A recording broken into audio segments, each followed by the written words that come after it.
No. No. No.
بسم الله الرحمن الرحيم. In the name of God, the merciful, the compassionate, my dear friend, Mr. Sergei Lavrov, Minister of Foreign Affairs of the Russian Federation, Mr. Titi Antonio, the Foreign Minister of Angola, the current President of the African Union, honorable ministers, heads of delegations, representatives of the African Union and the regional African organizations. Dear African sisters and brothers, ladies and gentlemen, at the outset, I'd like to welcome His Excellency Minister Sergei Lavrov of the Russian Federation, the co-chair of this conference, and I'd like also to welcome my sisters and brothers, the honorable ministers and heads of delegations of the African nations, as well as the representatives of the African Union Commission and the regional economic communities present today. Our meeting today is an opportunity to exchange ideas on many opportunities and challenges that present themselves in the path of our common endeavor to deepen the African-Russian relations. Allow me to read out the opening statement on behalf of President Abdel Fattah al-Sisi of Egypt. Mr. Sergei Lavrov, the Minister of Foreign Affairs of the Russian Federation, Mr. Titi Antonio, the Foreign Minister of Angola, the President of the African Union Commission, honorable ministers, ladies and gentlemen. At the outset, I'd like to convey to you the regards and salutations of the President of the Arab Republic of Egypt and his welcome of the guests of Egypt and the Ministers of Foreign Affairs and representatives of regional economic communities of Africa. I'd like to welcome all of you to your second homeland, Egypt. Egypt is proud of the Russian-African partnership that was inaugurated during the presidency of Egypt of the African Union in 2019 when it held its first summit in Sochi with His Excellency President Vladimir Putin. This ministerial meeting is a culmination of the development of the Russian-African relations, and it is also a continuation of the momentum created by the two previous summits in Sochi, 2019 and St. Petersburg in 2023. This meeting is also a practical step towards the implementation of the action plan of the Partnership Forum 2023-2026.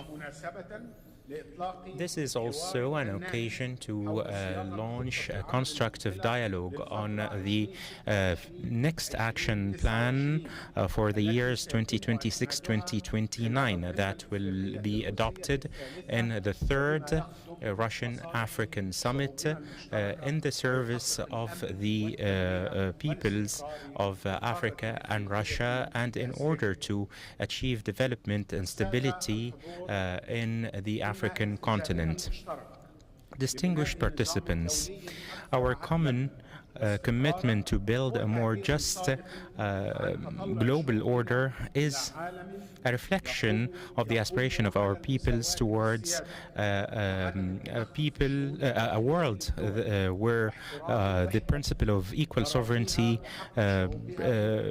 prevails, and it is also an expression of respect to the right of self-determination of peoples in line with the resolutions of the United Nations and the Security Council and the General Assembly of the United Nations. And Egypt affirms that the reform of the global order should be based on the principles of justice and balance. And it should also be based on international institutions that represent the multiplicity and pluralism of the international order, not the imbalances of the past. Africa has a economic and political and demographic weight. This weight should be present and represented in the drafting of these major international resolutions and in the international financing structures, as well as in the efforts to reform the Security Council in line with the Isolini consensus and the Third Summit. Honorable ministers, distinguished participants, the continued political dialogue between the regional countries and their partners, chiefly among which is the Russian Federation, is the bedrock to build confidence and to arrive at common visions in the face of issues of common interest. Therefore, Egypt views that the African-Russian cooperation as a main platform to support and advance the common goals on the agenda of the African Union 2063, the Africa we want. We seek to fully operationalize the African Continental Free Trade Agreement to further the efforts of regional integration and socio-economic development for the peoples of the continent in line with their national priorities and aloof from any external diktats. Egypt affirms as it assumes its pioneering roles of reconstruction post-conflict, and as president of the African Reconstruction Center and as president of the Committee of NEPAD and as the host of the African Space Station and the Nile Center of Excellence on Climate Resilience. Egypt affirms that the funding and financing of the African Union agenda should be furthered in order to meet the aspirations of the African peoples and to achieve the sustainable peace and security in cooperation with regional and international partners, chiefly among which the Russian Federation. Ladies and gentlemen, Egypt is following up with great interest the increasing threat of armed conflicts and in the African continent and around it. These conflicts have a direct impact on the stability of the continent and its economic development. Egypt stresses the importance of the peaceful resolution of conflicts and its rejection of external interferences that exacerbate rather than resolve disputes. Egypt also affirms the organic link between peace and security on the one hand and development on the other hand. Egypt also supports and calls for the implementation of the Security Council Resolution 2719 on the financing of the African peacekeeping missions in order to sustain the African efforts to maintain peace and security without any over-reliance on external assistance. Egypt is facing an exacerbating scarcity of water resources used for irrigation and agriculture, and it mainly relies on the Nile as the main lifeline. Therefore, Egypt stresses the importance of strengthening cooperation in the management of transboundary rivers in line with the the laws of international law, including the principles of prior notification and doing no harm to the countries to the downstream countries.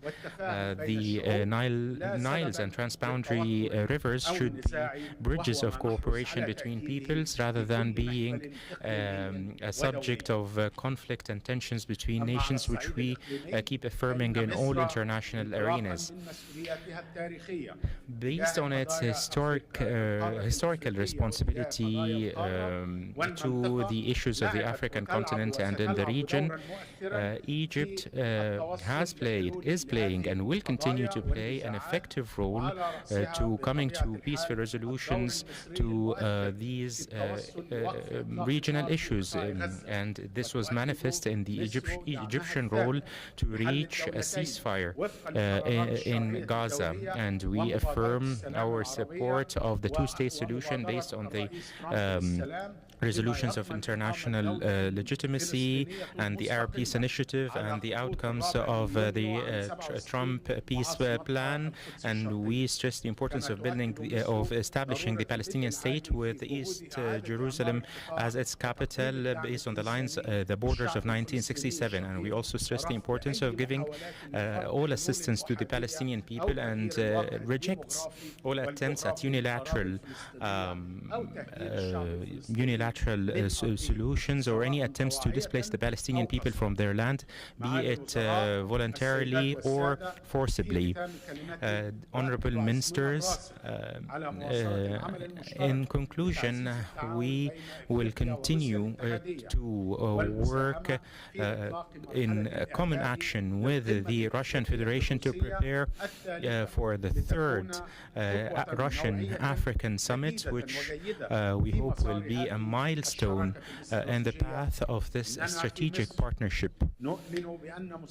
In Egypt, we believe that the future of this partnership is not only based on common interests, but rather on a common vision for a more prosperous and more secure future for our peoples, a future in which we aim to cooperate with all international partners while consolidating the principles of common and mutual respect, sustainable development, and also regional and international stability in order to advance our common interest. And I wish you all success. Thank you.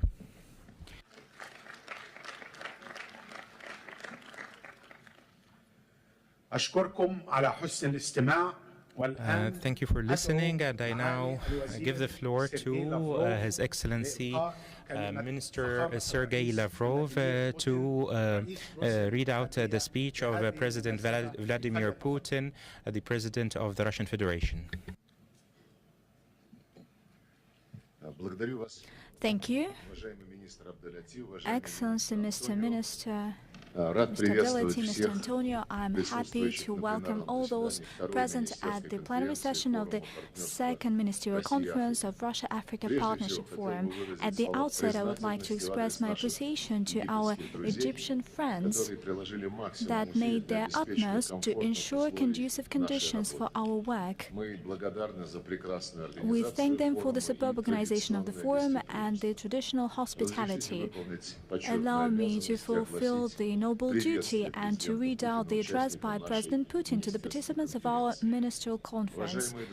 Dear friends, I cordially greet you at the opening of the Second Ministerial Conference of Russia-Africa Partnership Forum.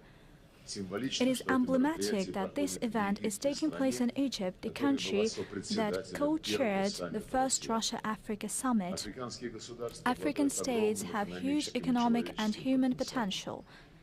They play an ever more tangible role in global politics. The continent is rapidly rising as one of the most important centers of emerging multipolar world order. The Russian Federation attaches great importance to the development of friendly, fully equal and win-win relations with African partners. It is important that lately we've been able to significantly galvanize constructive interaction on many fronts. Our country provides support to African states in ensuring national security and addressing food issue, in combating terrorism and extremism, overcoming and mitigating natural disasters, and confronting dangerous epidemic diseases. The Ministerial Conference will thoroughly consider the implementation of the Action Plan of Russia-Africa Partnership Forum for 2023-2026. We are also to outline new promising tracks of joint efforts, primarily in trade, economy, investment, where we have significant unlocked potential. I am confident that discussions at the conference will be meaningful and fruitful. They will allow us to have a substantial set of specific proposals and initiatives to prepare for the next Russia-Africa summit. I wish you success and all the best. Vladimir Putin.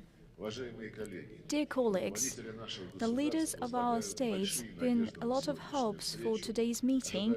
They expect that we'll have constructive solutions, agreed upon proposals that seek to expand versatile cooperation between Russia and Africa. The format of our today's meeting is relatively new. For the first time, we compared notes at the ministerial level a year ago in Sochi, and today we are to take stock of the joint work that we have done and to analyze the implementation of arrangements that were adopted at the two Russia-Africa summits that took place in 2019 and 2023. Our main task is to fully put into practice the action plan of the Partnership Forum for 2023-2026. I believe that we already have something to present to the public of our countries. Russia-Africa partnership is gradually developing in all areas. We continue a meaningful and trust-based political dialogue, including at the summit and high levels. We strengthen trade and economic cooperation. Last year, trade increased by 13%, amounted to $28 billion, and I'm convinced that that is not the limit. We seek to further unlock the whole huge potential of our practical collaboration. We advance humanitarian ties. We pay special attention to training of professionals. They are the driving force of the economic, technological progress of Africa. They are key to sovereign development of states of the continent.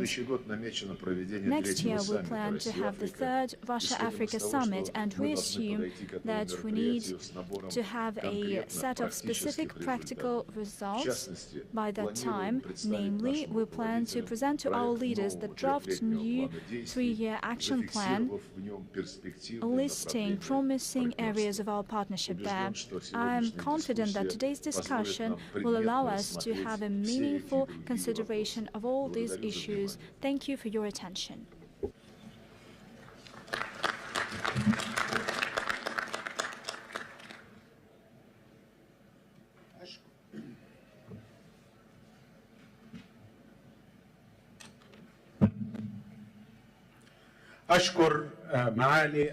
I would like to thank His Excellency Minister Lavrov for delivering these opening remarks, and I would like now to adjourn the opening session of the conference. And I would like to invite dear colleagues, ladies and gentlemen, media personnel, to leave the hall in order to start the proceedings of the first session of the conference.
social and intellectual dimensions and would take into account the root causes of conflicts as well as the challenges of terrorism that are linked to the peace, security, and development. And this would require the investment in infrastructure, education, and health, and the empowerment of youth, women, and to enhance the capacities of countering terrorism and establishing robust institutions, and to address the root causes of the illegal migration, and to mobilize sustainable finance that is productive to support the peace processes in Africa, and this includes the peacekeeping operations in Somalia. Alongside with the activation of the reconstruction and development post-conflict efforts in order to revive the affected communities, particularly through the programs of the Center of the African Union for the Reconstruction, that we are really proud of hosting it today, that we are so proud of hosting it here in Cairo. Ladies and gentlemen, you all are aware of what Egypt is suffering from, the humanitarian and political and security challenges that are so much complicated, and also you are all aware of what Egypt has exerted and is still exerting of efforts, be it at the level of reaching the ceasefire in Gaza in collaboration with the international and regional partners, or the endeavor to reach a solution to the current situation in Sudan. And this is in the framework of the quadripartite relationship in the efforts exerted for preserving the sovereignty and the unification of Sudan and supporting its national institutions, and the rejection of any entities that are parallel to the organizations that are working on the solution. And we are strongly supporting the Libyan solution without any interference externally, and to mobilize sustainable finance that is productive to the mission of the African Union for support and stability in Somalia. Also, that Egypt is proud of participating in it upon the request of Somalia as well as the African Union. Add to this the Egyptian efforts and endeavors to preserve the Red Sea, its governance through the countries that are around the Red Sea, as well as supporting the efforts, the deep and genuine efforts to restore stability in eastern Congo and in the Great Lakes area. From this regard, Egypt reiterates its full rejection to any unilateral efforts in these areas that would touch and affect the sovereignty of the countries in this region, and would add more tensions to the regional state of peace and security. And Egypt exerts efforts to enhance cooperation with those who are in the Nile Basin countries, and it stresses that it keeps its right to protect its water interests according to the regulations of the international law. Ladies and gentlemen, the development of the African-Russian partnership requires a practical, long-term vision that is based on the mutual confidence, trust, and mutual interests. And in this regard, Egypt stresses on its readiness in a full and sustainable way to enhance partnership with Russia to implement projects and programs for cooperation in the different countries in the African continent, particularly in the fields of manufacturing, infrastructure, renewable energy, building capacities, and also it stresses on its openness towards supporting collaboration with the Triple CPA, alongside with the full support to the Egyptian Agency for Partnership for Development in the fields of capacity building and the technical cooperation, alongside with the cooperation with the African Space Agency that Egypt is proud of hosting it alongside with the Reconstruction Center that we are also proud of hosting it here in Egypt. In conclusion, we are looking forward to contributing by our participations and contributions today to enhance the pathways of the African-Russian partnership and to develop frameworks that are more active for cooperation in the coming phase. And finally, I do wish you all the best for today's sessions that would pour into the interest and the prosperity of our peoples. And thank you so much for your attentive listening. And now, allow me to invite His Excellency Minister Sergei Lavrov for delivering his speech. The floor is his. Thanks a lot, dear colleagues. Today we'll exchange views on the work we've done since our latest meeting in Sochi, and we'll discuss prospects for future interaction. Our cooperation continues its robust, gradual development. We strengthen its comprehensive and genuine strategic nature. We seek to coordinate efforts both at the international arena as well as bilaterally in the spirit of mutual respect and equality. We promote our common vision of a more just and democratic multipolar world order that is free from diktat and double standards, that is building upon the respect for the norms of the international law and founding principles of the United Nations Charter in all their entirety and interconnectedness. We stand for account for political and economic interests of African countries at all key international platforms. We stand for a more just representation of Africans in the global decision-making system, including within the United Nations Security Council, and the reform of the international financial architecture. We fully respect the decisions that were adopted in this regard in the African Union. I'm talking about the Azolvini Consensus and the Sud Declaration.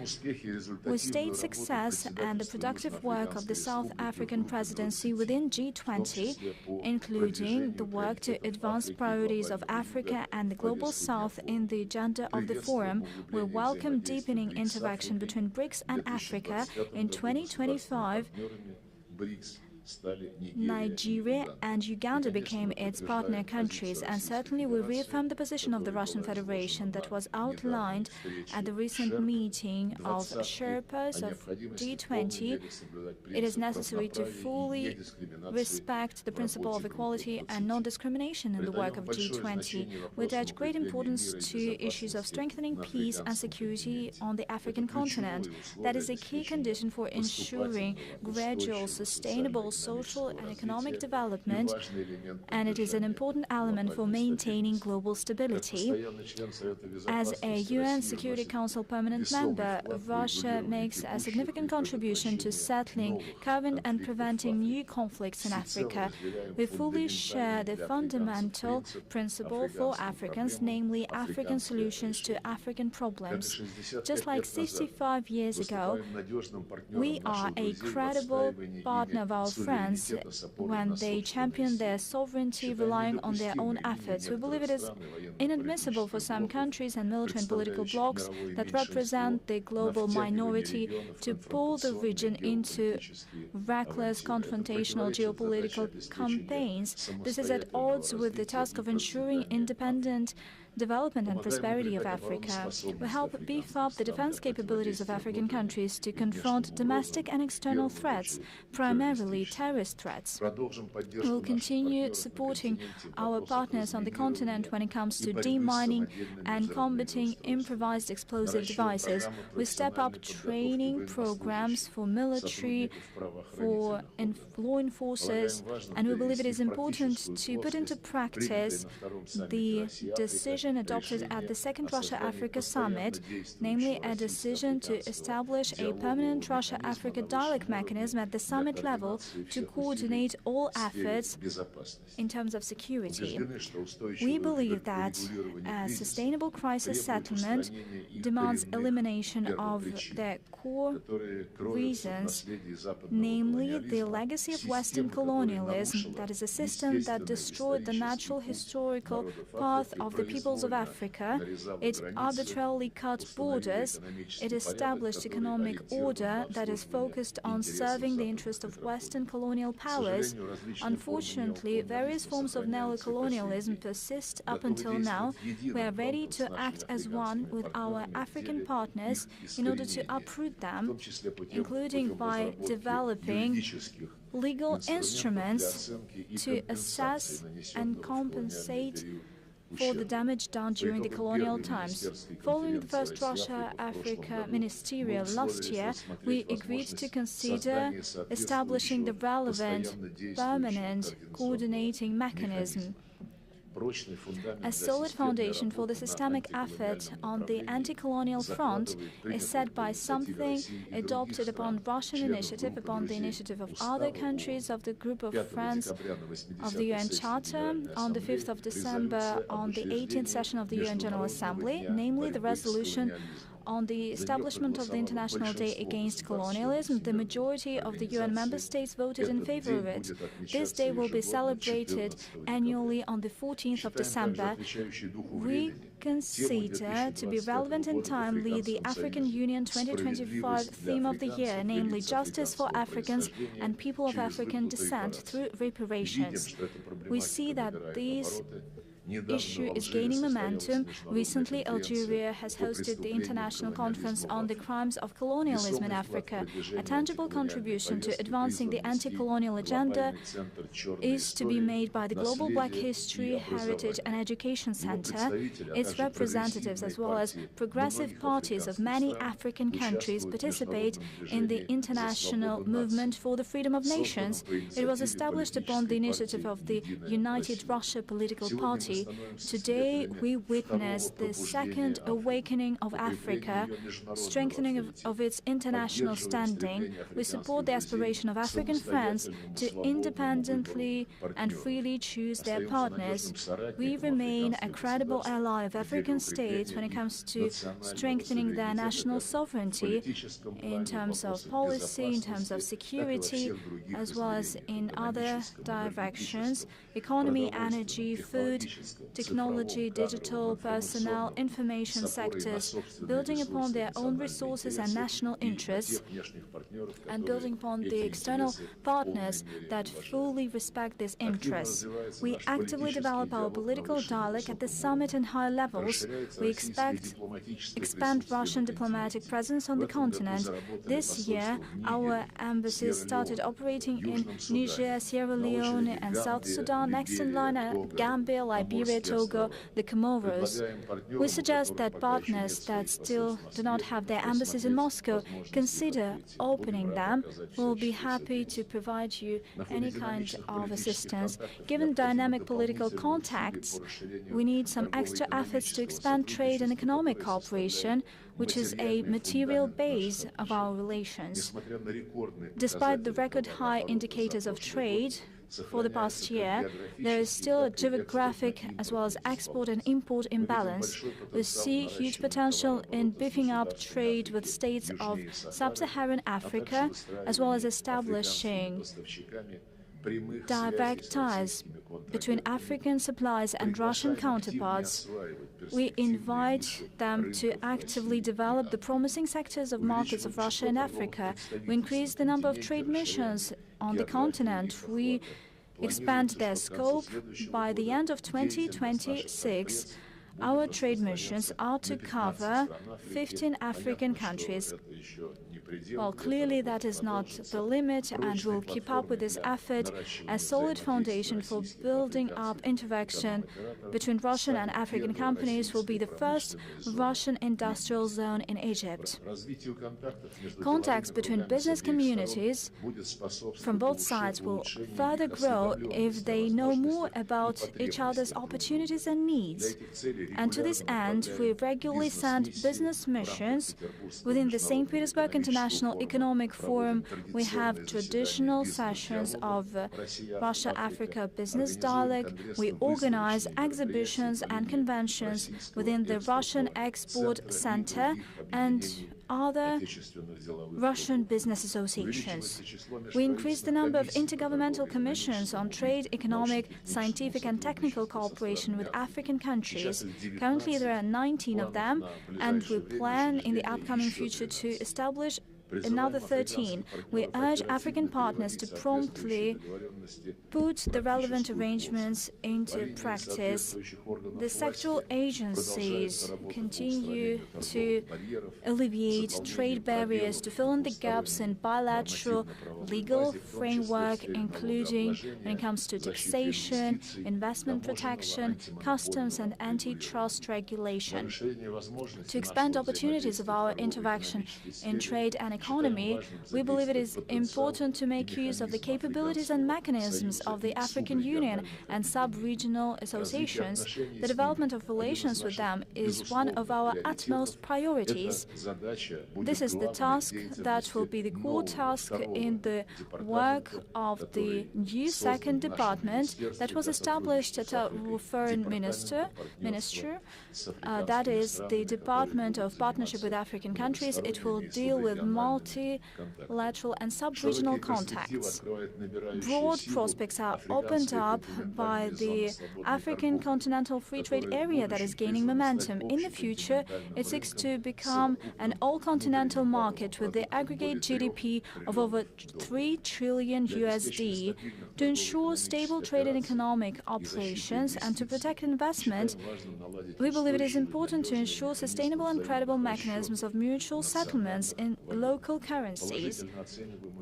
We welcome the increased share of settlements in Russian rubles and mutual trade between our countries. As compared to last year, from January to October 2025, this indicator has grown to reach 84%. It could be further enhanced should there be direct ties between central banks, between the Russian Federation and the African countries. Last year, we have launched the first Russian financial international platform, A7. It allows our businessmen to make payments under foreign trade contracts in any country of the world, in any currency. Some African countries, Nigeria and Zimbabwe, have joined it, and we invite all other African partners to follow their suit. One of the key tracks of our cooperation is energy. Russia has a unique experience in various segments of fuel and energy sector, from nuclear technologies and hydro energy to oil and gas and renewables. Namely, that was something that was discussed at an event in late October at St. Petersburg Mining University, namely the first Russia-Africa Raw Materials Dialogue.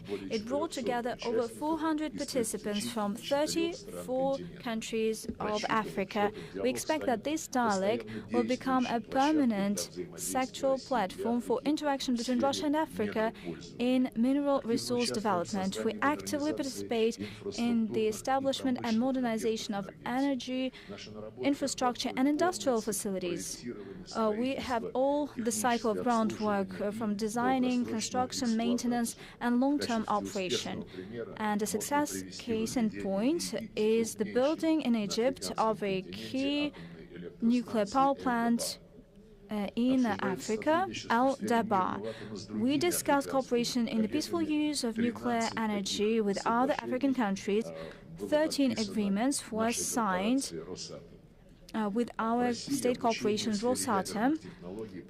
In Russia, some 400 students get training for nuclear technologies. They are from 23 African countries. Our country also has all the relevant competences to implement the turnkey projects for small nuclear reactors. A genuine economic sovereignty is not possible without innovation, technological solutions, and the relevant personnel training.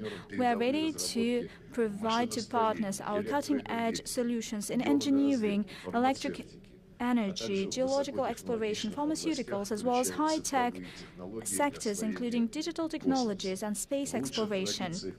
In the best traditions of continuity, we make a significant contribution to the training of personnel for African states.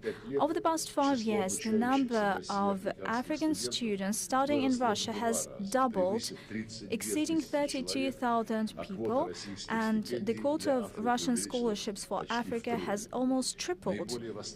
The most important professions are agriculture, engineering, electric energy, oil and gas, construction, medicine, teaching, and we will further beef up our efforts on this track, fully in line with your needs and wishes.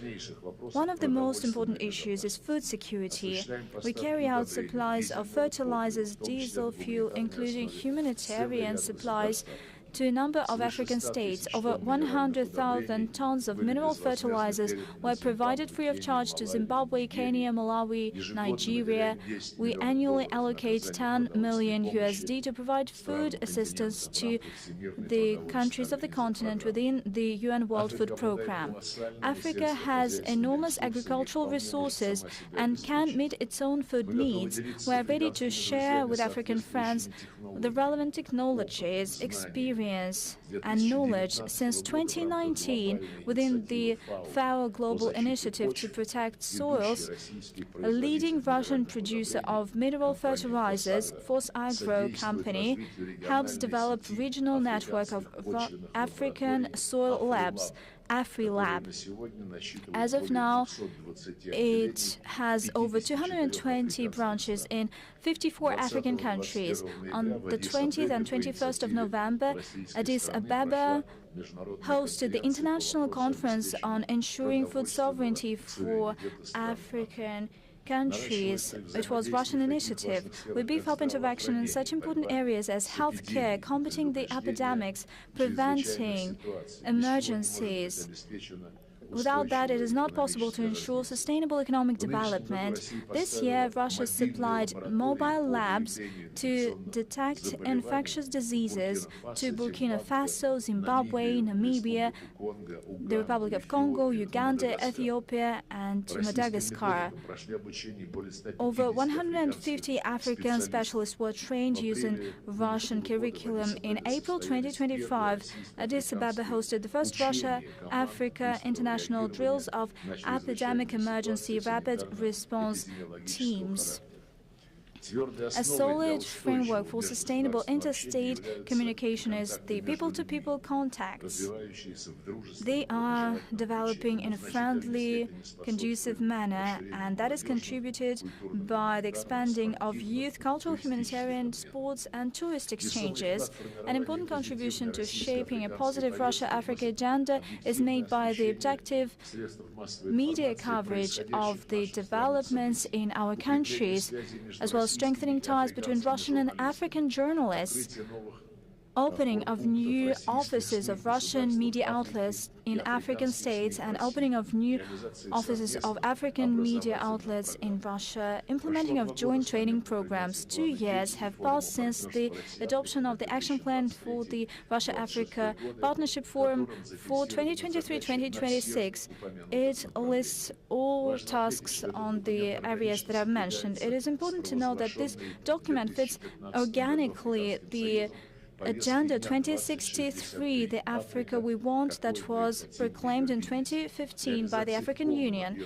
Implementing the action plan in full will not only create a serious groundwork for the future of Russia-Africa partnership, it will also help achieve the priority development goals by the African continent. I'm confident that by the third Russia-Africa summit slated for 2026, we will draft a new strategic document that meets the demands of the next stage of our relations. Thank you for your attention.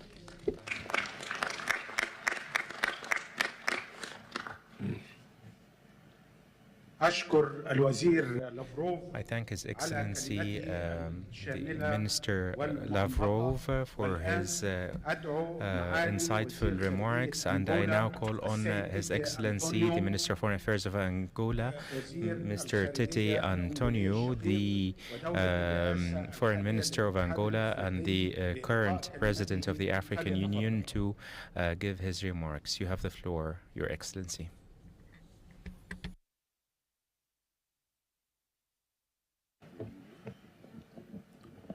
Obrigado, Sr. Presidente, Excelência Dr. Badri Abdelati, Ministro dos Negócios Estrangeiros da República. I'd like at the outset to salute the Foreign Minister of Egypt, Mr. Badr Abdelati, and His Excellency the Foreign Minister Lavrov of the Russian Federation. I'd like also to salute and welcome the distinguished honorable ministers and the representatives of the African Union and the Economic and Trade Committee, and also the representatives of other committees and heads of delegations, all protocol observed. At the outset, I'd like, on behalf of the government of Angola and the members of the delegation of Angola, to express our thanks and gratitude for the hospitality that we received in the second ministerial conference on the Russia-Africa partnership. It is a pleasure to have this conference in an African country in the city of Cairo. I'd like to state that in this great, from this great platform, I'd like to note the partnerships that we have.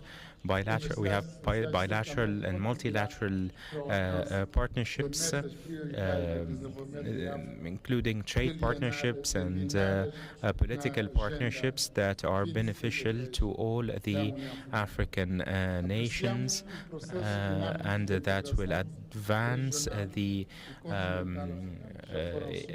AU's 2063 agenda. This will also enable us to achieve the integration in the African continent. We are also seeking to advance and deepen our partnership with the Russian Federation. We believe that this is high time to continue our efforts and to take stock of the partnerships that we've had with the African nations and with Russia.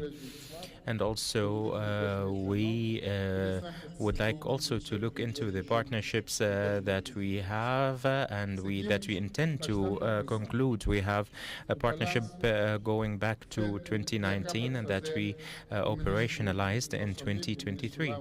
And I can say that our friend, Minister Lavrov, has explained the development of these partnerships and how to conclude even more partnerships. The Africa that we want requires that we forge more partnerships and that we have stability in different areas in order to be able to address the challenges of globalization. And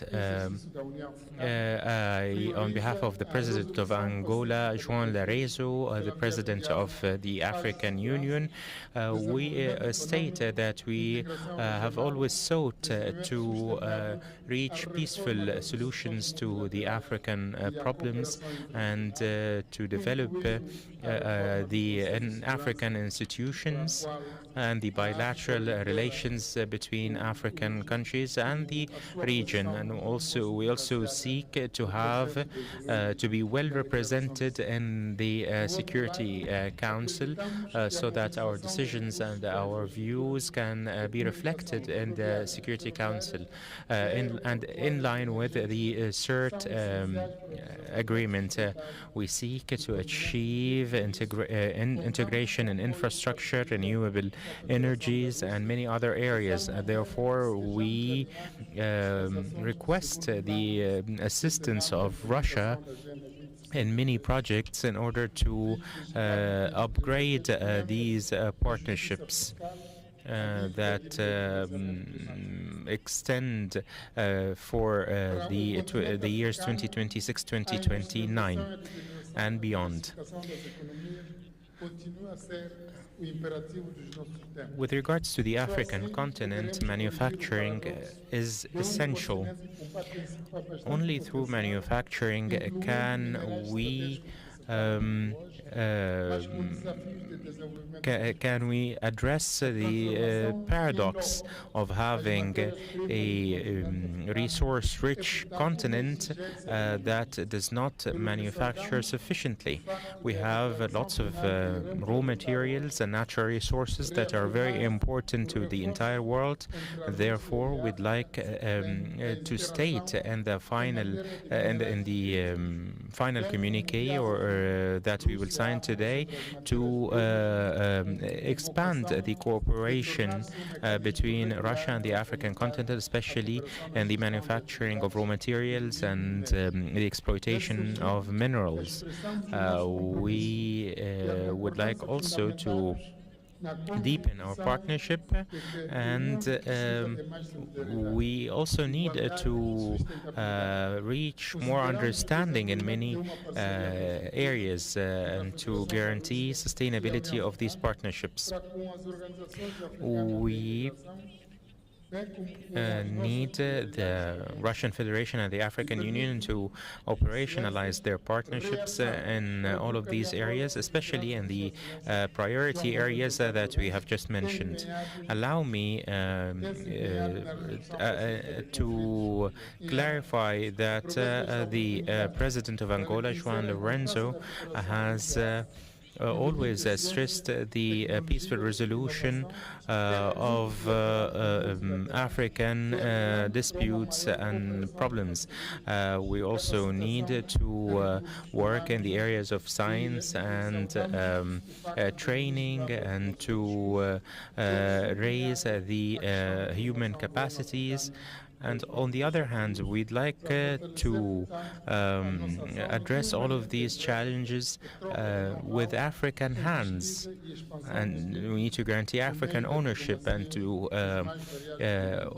forge new partnerships and to exchange experiences and in the areas of agriculture and other areas.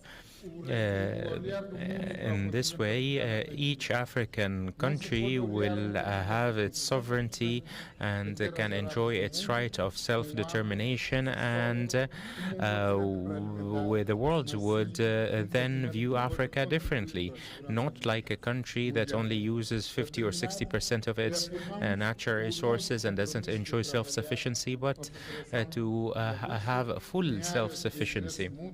And in conclusion, I'd like to state that we have many partnerships between the African nations and the Russian Federation at many different levels. I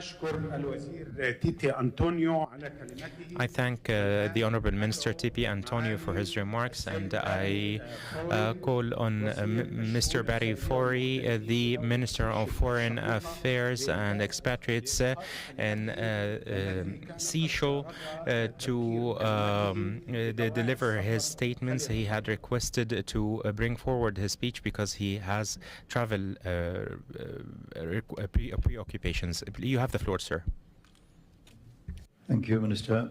Minister for Foreign Affairs, Immigration and Egyptian expatriates of the Arab Republic of Egypt, His Excellency Dr. Badr Abdelati, Minister of Foreign Affairs of the Russian Federation, His Excellency Mr. Sergei Lavrov, Ministers, Secretary Generals, Deputy Ministers, Deputy Secretary Generals, Director Generals, Excellencies, distinguished guests, ladies and gentlemen, good afternoon.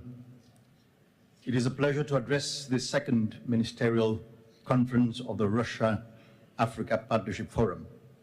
I extend my sincere appreciation to the government of the Arab Republic of Egypt for its warm hospitality and congratulate it for successfully hosting this important gathering. May I also express the profound satisfaction in visiting the National Museum of Egyptian Civilization last night, where we were mesmerized with the cultural show of the Egyptian and Russian art troops. Seychelles aligns itself fully with the joint statement to be adopted by the ministers, reaffirming our unwavering commitment to deepening the Russia-Africa partnership. This partnership is not merely diplomatic.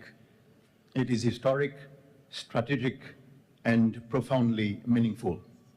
Today, our relationship is anchored in a shared determination to transform our economies, strengthen our resilience, and lay the foundations for sustainable development across our diverse national contexts.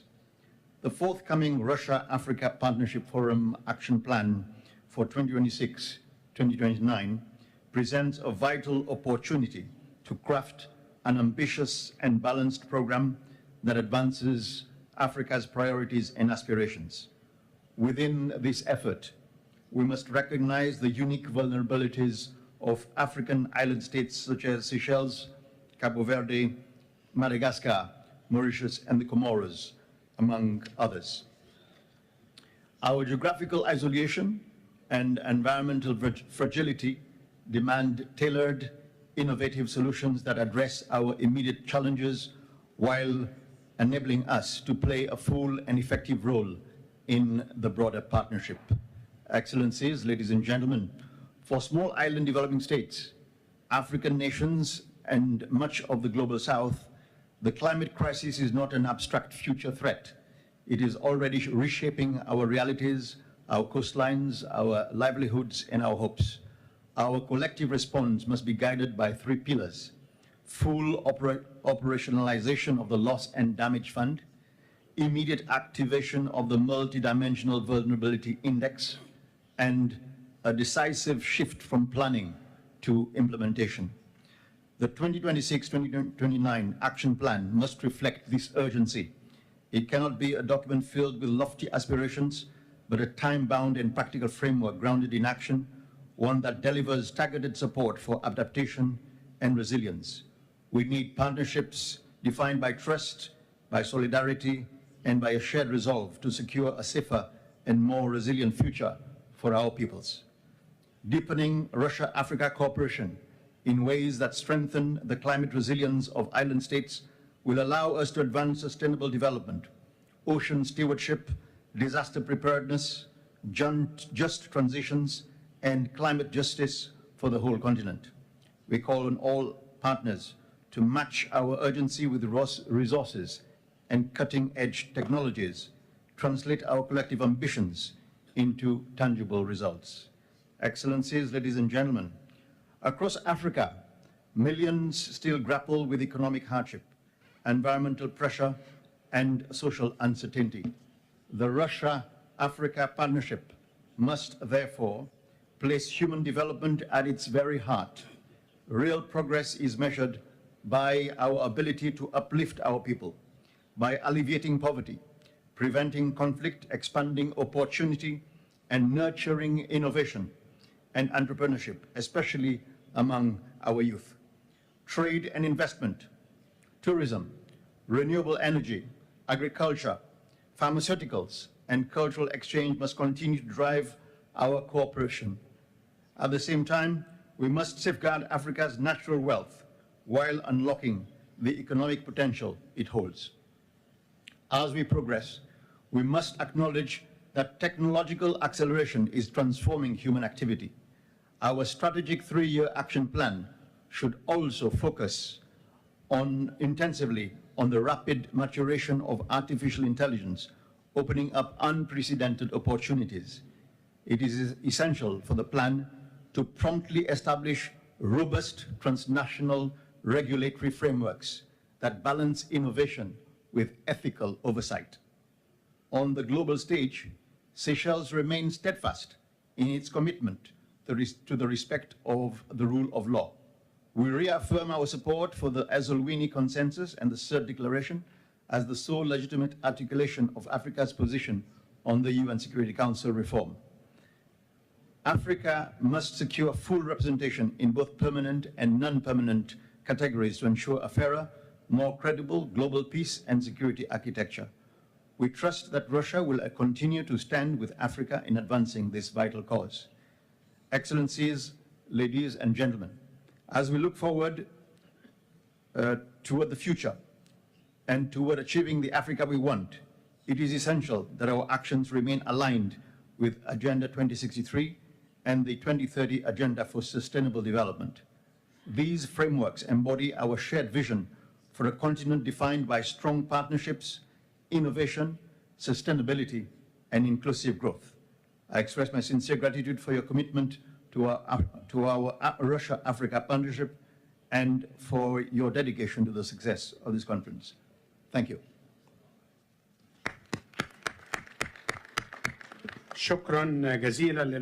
Thank you very much to Minister Barry Fori for these remarks, and I now call on Dr. Lamia Abdel Ghaffar, the Deputy of the Minister on Foreign Affairs of the Sudan, to give her remarks. You have the floor, Madam. In the name of Allah, the most gracious, the most merciful, Your Excellency Minister Badr Abdelati, the Foreign Minister of Egypt, Your Excellency Minister Sergei Lavrov, the Foreign Minister of Russia, Foreign Ministers in the African countries, heads of delegations, Your Excellencies, representatives of the international and regional organizations, ladies and gentlemen, peace be upon you all. It's an honor to kick off this introductory remark with sending and extending sincere thanks and appreciation to President Fattah al-Sisi for hosting this important and significant event, and also to extend sincere thanks for Sudan to fulfill and meet this invitation to participate in this conference, and also to extend sincere thanks to Russia in Egypt for the robust organization for this event. Ladies and gentlemen, today's world is undergoing many tensions and polarizations that are acute, and this necessitates to coordinate, consult, and to develop the pillars of having a multilateral international regime that establishes the pillars of peace and security. And from this regard, we would like to hail the Russian pillars based on sovereignty and non-interference in the internal affairs and the efforts towards the mutual interests. And we would like to call for conducting comprehensive and generic reforms for the international regime, particularly the UN Security Council, with what would align with the equal availability of the opportunities according to the Charter of the United Nations. What many countries are adopting now of the double standards and committing crimes and violations would only lead to more cracking and conflicts. And here we would like to aspire for having this robust partnership, for having good relations that are constructive and that would contribute to the eradication of such phenomena, such as the trans-border crimes, in order to establish the pillars of peace, security, and stability. Ladies and gentlemen, the Russian-African partnership through to the outcomes of the two summits and the meetings of 2023-2026, as well as the outcomes that are foreseen for this conference, would achieve a development that is going to achieve the African dream to establish the agenda of the African Union 2063. And in this regard, we would like to refer to the bilateral relations between Russia, Africa, and many countries, including Sudan, that witnesses the political will of both countries to develop the relations that would reach next year 70 years of constructive cooperation and mutual understanding and vision that is ready to be developed. And we would like to rely on the strategic relationships between us and Russia. And the first step for that is the signature of the protocol of cooperation between both countries in last September, as well as the robust stances of Russia that have supported Sudan during the crisis that is undergoing and witnessing now. Honorable attendees, Sudan is undergoing great challenges because of the militia of the rapid support that is committing many crimes, and this has led to having many homeless people committing war crimes, genocides, and this is because of targeting many ethnic parts and the crimes that have been committed in Al-Fashir city. And the consequences of that is an eyewitness for the crimes committed by this militia that has aimed at intervening and invading the city in order to destruct its establishments and to kill people.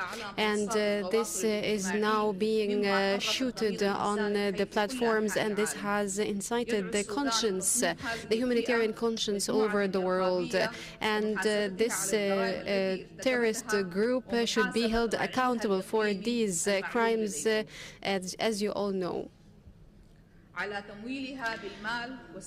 And the countries that are funding these groups and providing them with the political and media support to them, and now they have become a partner in all the crimes that they have committed towards the Sudanese citizen since the launch and the beginning of this rebellions in 2023, and hence holding accountable any regional or international organizations that has contributed to funding and providing the logistic support and providing the military equipments to these militia.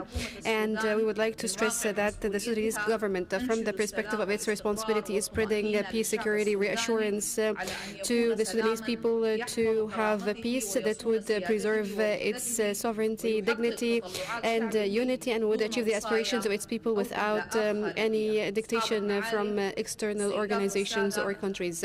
Ladies and gentlemen, honorable attendees, in conclusion, I do believe that the outcomes of this conference would contribute to the enhancement of the African-Russian partnership through constructive partnerships that are sustainable as well, and that rely on the deep pillars of enhancing these relations between these countries. And hence, I would like to reiterate my sincere thanks extended to Egypt and Russia for organizing this conference, and thank you so much for your attentive listening.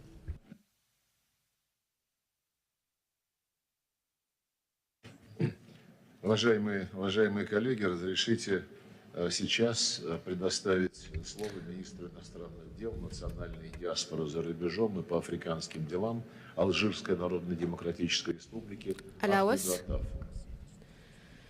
to listen to His Excellency Minister Ahmed Atif from Algeria.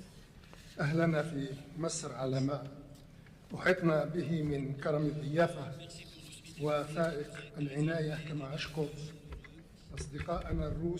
We would like to thank the Egyptian and the Russian parties for organizing this conference.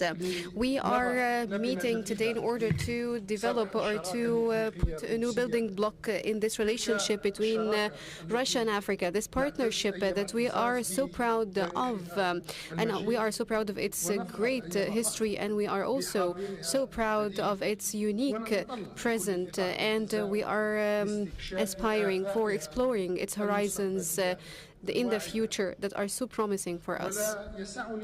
And also, in this regard, I would like to reiterate Algeria's commitment to contribute to the amplification of the priorities that have formed and are still forming the core and the heart of this partnership that have to do with the priorities that would give it this appearance that would align with the Africa's Agenda 2063 in its different implications and dimensions, be it at the political or the security levels, as well as the economic and social ones. So, from the political perspective, we would like to underscore the importance of the African-Russian convergence in contributing to the completion of the decolonization process, particularly on the African continent.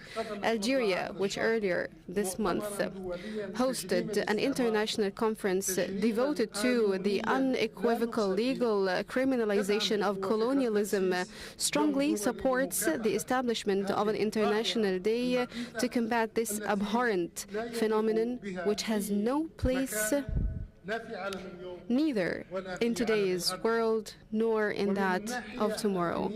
From a security perspective, secondly, we do welcome the renewed African-Russian commitment to the principle of African solutions to African problems at a time when terrorist threats are escalating and exacerbating across the continent, alongside the proliferation of hotspots of tension, instability, and conflict. So in addressing these challenges, our partnership must prioritize the strengthening of national capacities, the rejection of external interferences, and the promotion of political approaches and peaceful solutions. And from the economic perspective, thirdly, we welcome the growth in trade exchange between Africa and Russia. And as we are approaching the 2030 horizon, we believe it is essential to focus more closely on enabling the African countries to overcome its delay in achieving the Sustainable Development Goals, SDGs, and also to work all together to ensure that our continent does not fall behind in the ongoing revolutions in digitalization, robotics, nanotechnology, artificial intelligence, and renewable energy. Fourth, and finally, and from the side of the institutional comprehensive governance, Algeria hails the Russian-African understanding to have a better representation that would be fair for Africa in the Security Council and to represent the African continent within the framework of the banking and financial institutions as well as the trade one internationally.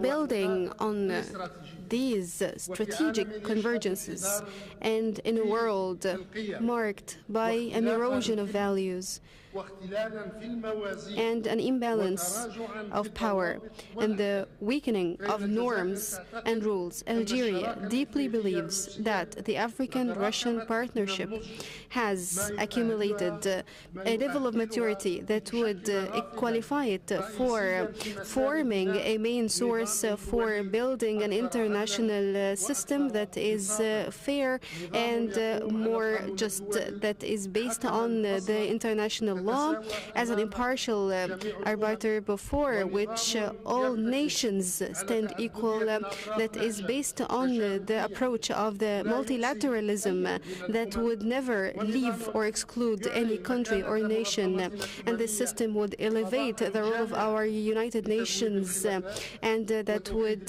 resolve the disputes and to unify the efforts and endeavors for the sake of achieving peace, security, and prosperity for all the nations without any exception, without any selection, and without any discrimination. And thank you.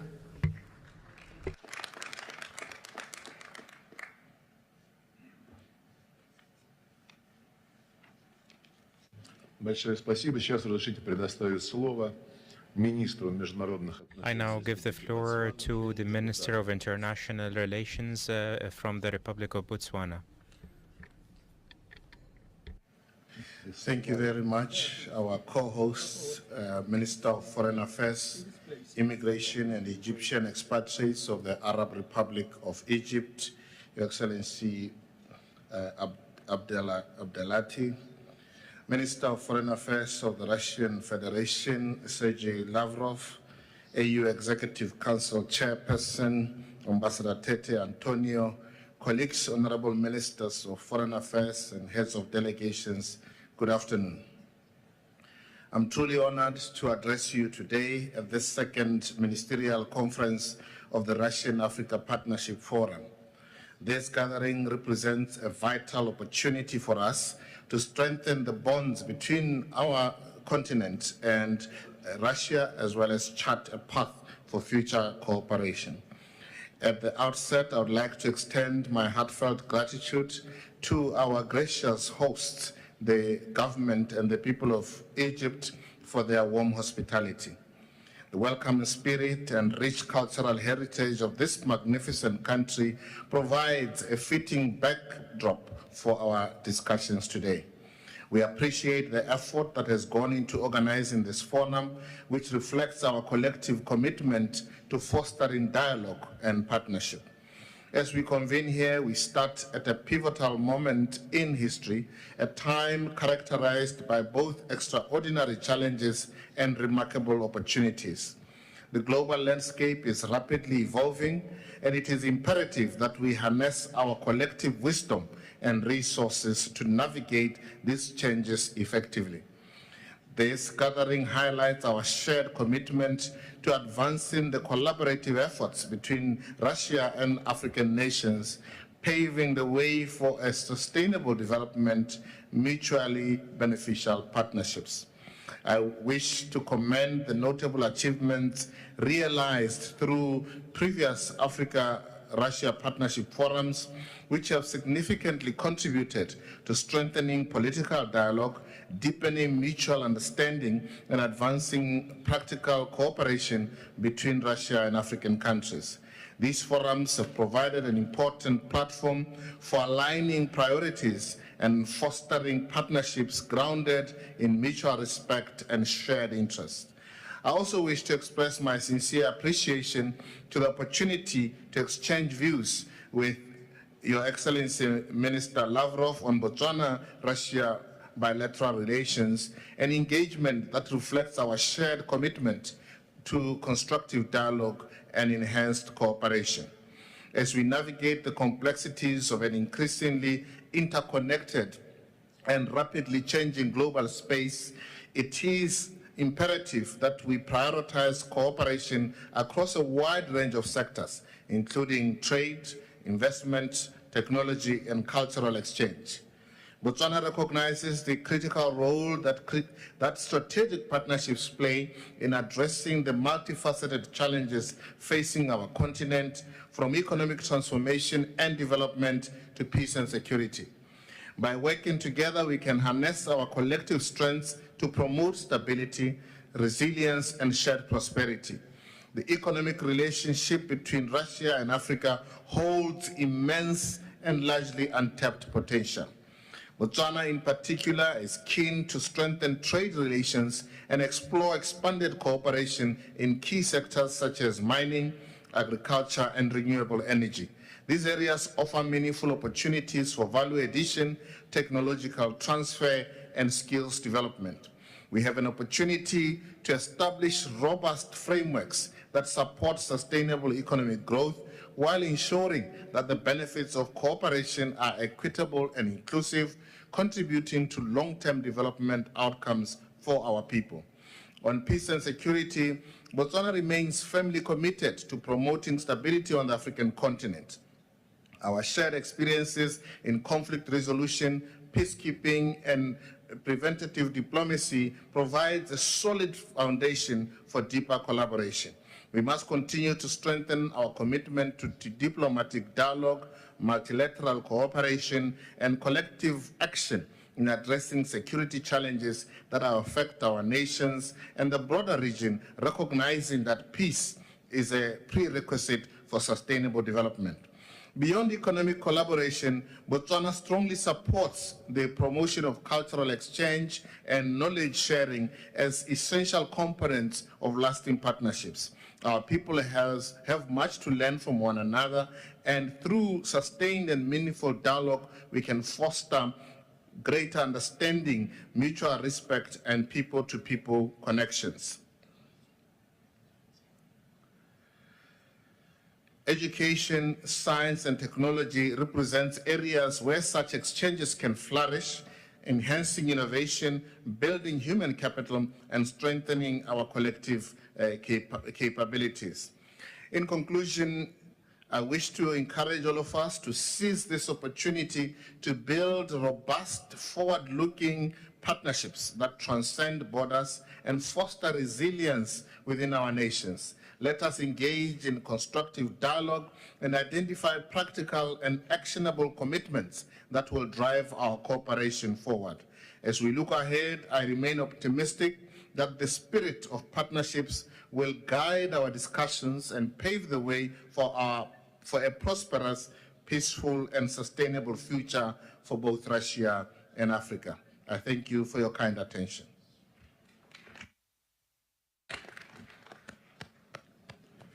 Большое спасибо. Сейчас позвольте предоставить слово министру иностранных дел, региональной интеграции. Thank you very much, and I will give the floor now to the Foreign Minister of Burundi.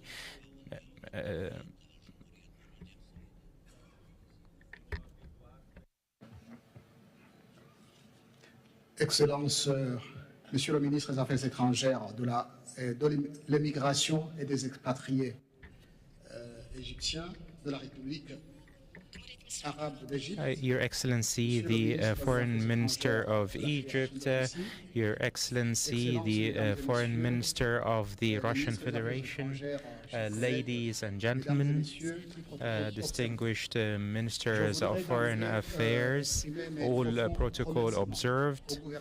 I'd like at the outset to express my thanks and gratitude to the Arab Republic of Egypt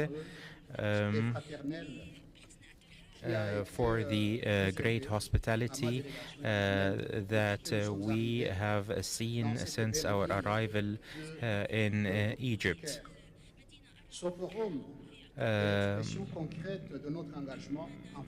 We'd like to express our commitment, our unwavering commitment to just and fair global order based on the respect of sovereignty and common or mutual respect and non-interference in internal affairs of nations. Ladies and gentlemen, Africa and the African peoples have many opportunities, and they can be strong partners. And they can be partners to the Russian Federation as well. Ladies and gentlemen, the Russian Federation was not a colonial country, but it has always been a supporter of liberation movements. And for Burundi and many other African countries that have embarked on the path of development, we are mainly focused on sustainable development, and we'd like to focus on the following key areas: agriculture, food security, where our partnership can have a crucial role in the exchange of modern technology to increase productivity and self-sufficiency. Second, energy and infrastructure. The projects of energy infrastructure and transport are crucial for integration on the African continent. The development of infrastructure is a prerequisite for the advancement of our continent. Third, training and raising human capital and skills, where we can launch programs to train new generations on the use of modern technologies. We can also benefit from the capabilities of the Russian Federation that offer many scholarships for African students.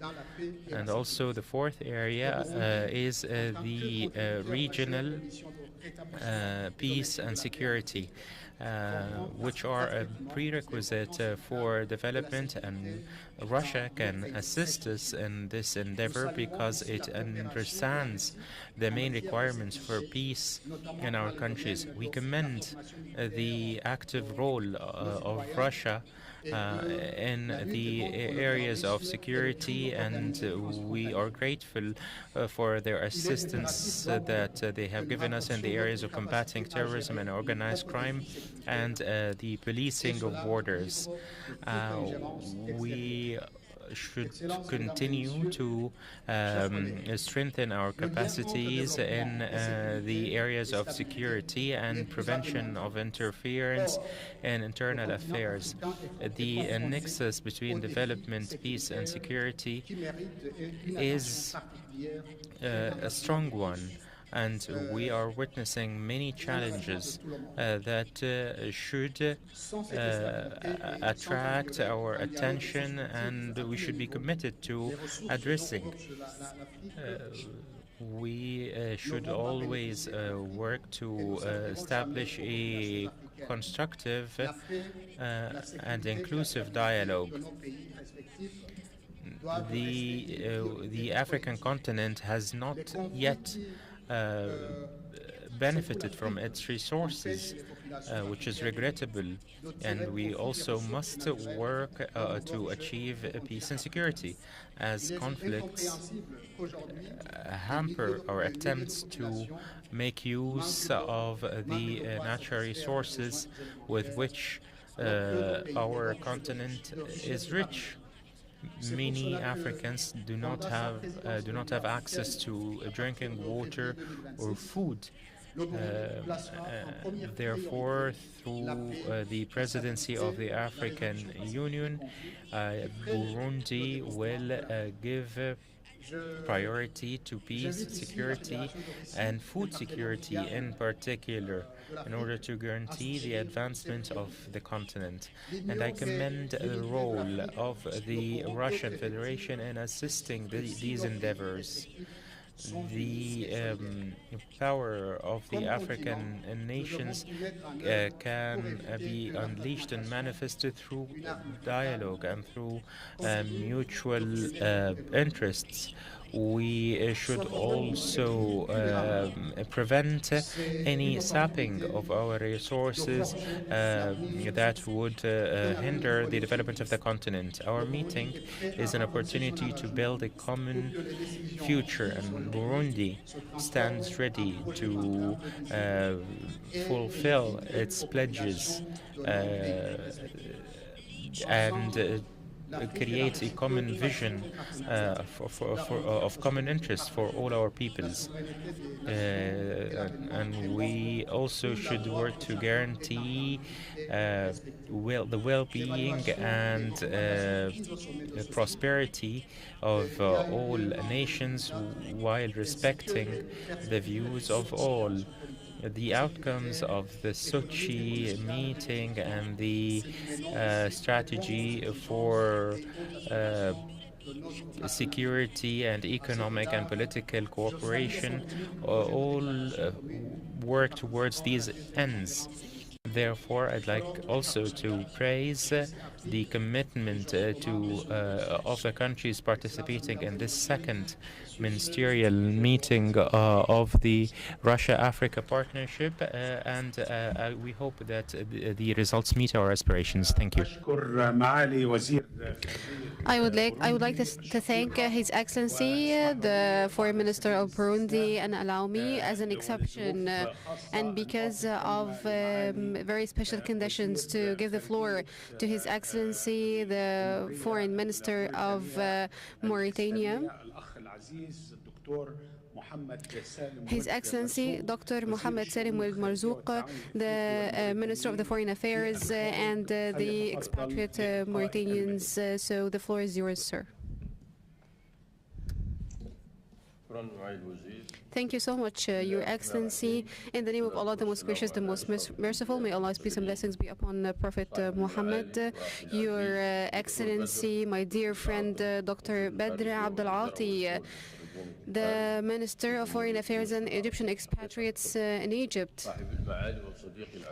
Your Excellency, my dear friend, Sergei Lavrov, the Minister of Russia. Your Excellency, Titi Antonio, the Foreign Minister of Angola and the current President of the African Union. Ladies and gentlemen, esteemed guests, allow me at the beginning of my speech to extend sincere thanks and appreciation to the leadership and the population of Egypt for the warm hospitality and the generosity and the great organization. Those pillars would reflect the depth of the situation and stance of Egypt and how it is important in the joint African work, and that this would enhance the dialogue between Africa and its partners at the international level. Also, I would like to extend sincere thanks and appreciation to Russia for what it has shown and the commitment that it shows for enhancing its partnership with the African continent based on the principle of the mutual respect and putting into account the mutual interests and supporting the African countries towards achieving development. Ladies and gentlemen, honorable attendees, the organization of this second ministerial conference of the Russia-Africa Partnership Forum comes at an international stage that is full of changes and transformations that would necessitate Africa and Russia to recall the history of partnerships in which Russia has provided many contributions towards supporting the African countries politically and economically. Add to that the sustainable coordination at the international level. And these relations have achieved a qualitative leap and a paradigm shift within the launch of the first edition of this conference in Sochi in 2019 by considering it as a framework that is organized for dialogue and partnership, and also the second summit that has been held in St. Petersburg, and the result of which has been the adoption of the action plan for the Russian-African Forum 2023-2026 that we are working today on addressing its outcomes to pave the way for moving to the second action plan 2026-2029 that is scheduled to be adopted in the third summit that is going to be held based on what has been achieved during this first ministerial conference that has been held in Sochi. Ladies and gentlemen, the Russian-African relations would give a good and robust opportunity today towards establishing balanced and fruitful as well as constructive partnerships and relations that rely on the international active role that is being played by Russia because of its political, economic, and scientific situation. And also, we would like to hail the African representation here in this hall, and this shows that Africa pays so much attention because of what it owns of natural resources and humanitarian resources and economic potentials and promising trade opportunities that are amplified in the agenda of the African Union 2026 Africa that we want. And by the way, this partnership could achieve and safeguard the mutual interests to respect the national sovereignty and the non-interference in the internal affairs, and to enhance the international cooperation based on peace and justice in order to achieve prosperity on both levels, the international and the regional levels.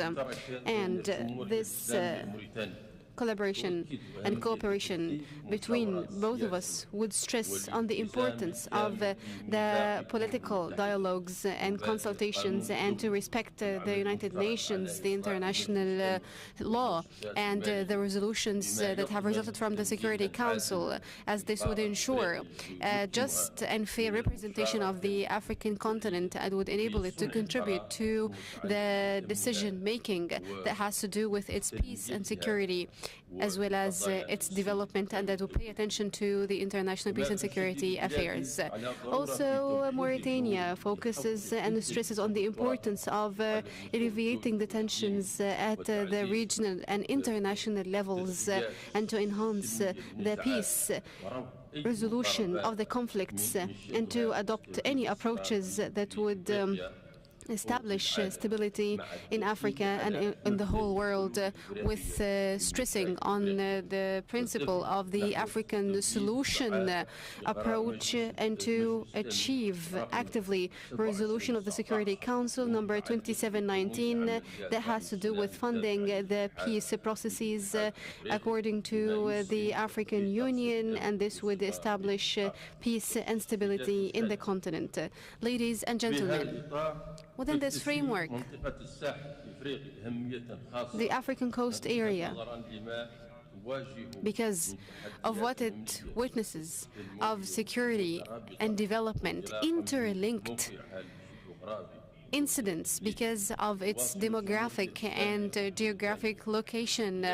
So in Mauritania, under the presidency of our dear president, it's going to be committed to extend its efforts towards confronting terrorism, extremism, radicalism, and to link the efforts that have to do with peace and development, and to enhance the regional dialogue, because it deeply believes that the sustainable stability in the coast of Africa would never happen without addressing the root causes of these challenges and crises, and to build robust national institutions, and to enhance the social and economic opportunities. And Mauritania aims to strengthen this link between Africa and Russia, and to support these efforts, be it through accumulating experiences and to support the pathways of development and stability in the region.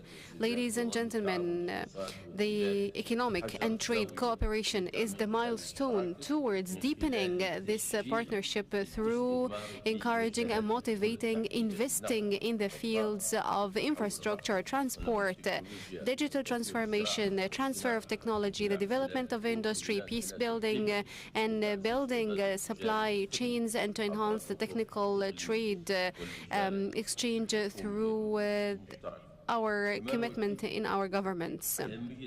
And also, the importance of this coordination at the international level aims at deepening and establishing an international trade multilateral system that is based on transparency, and that would take into account the needs of the developing countries and the mutual and joint work towards adopting and developing financial mechanisms that would alleviate the debts from the countries that do have low and medium income, as this would at the end of the day support and enhance its capacity towards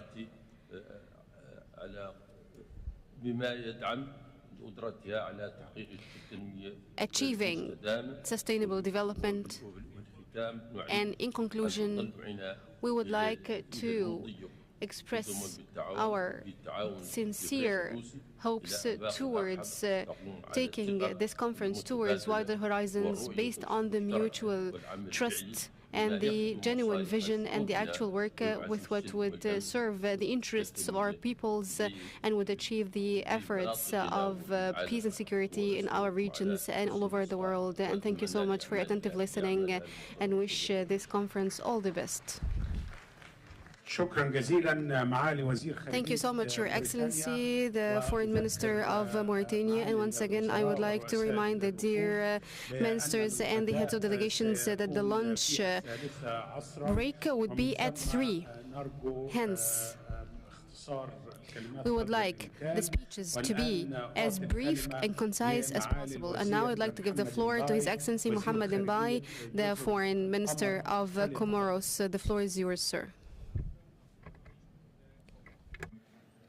Excellences, Monsieur le ministre des Affaires étrangères de la République arabe d'Égypte, Your Excellency, the Foreign Minister of Egypt, Dr. Badr Abdelati, ladies and gentlemen, dear ministers, all protocols preserved. It's an honor and pleasure to participate in this second ministerial conference for the Russia-Africa Partnership Forum that is being held for the first time here in an African country. Holding this conference has a special dimension because of the special role played by Africa and because of the efforts played also for the sake of diversifying the partnerships, particularly the geopolitical ones. And I would like to hail selecting Egypt as a host country for this conference, as it plays a pivotal role in the Arab world and a prominent role in these endeavors. And thank you for hosting this important conference. And on behalf of my delegation, I would like to extend sincere appreciation to Egypt and the Egyptian government for the warm hospitality and the generosity that we have witnessed since we have landed here.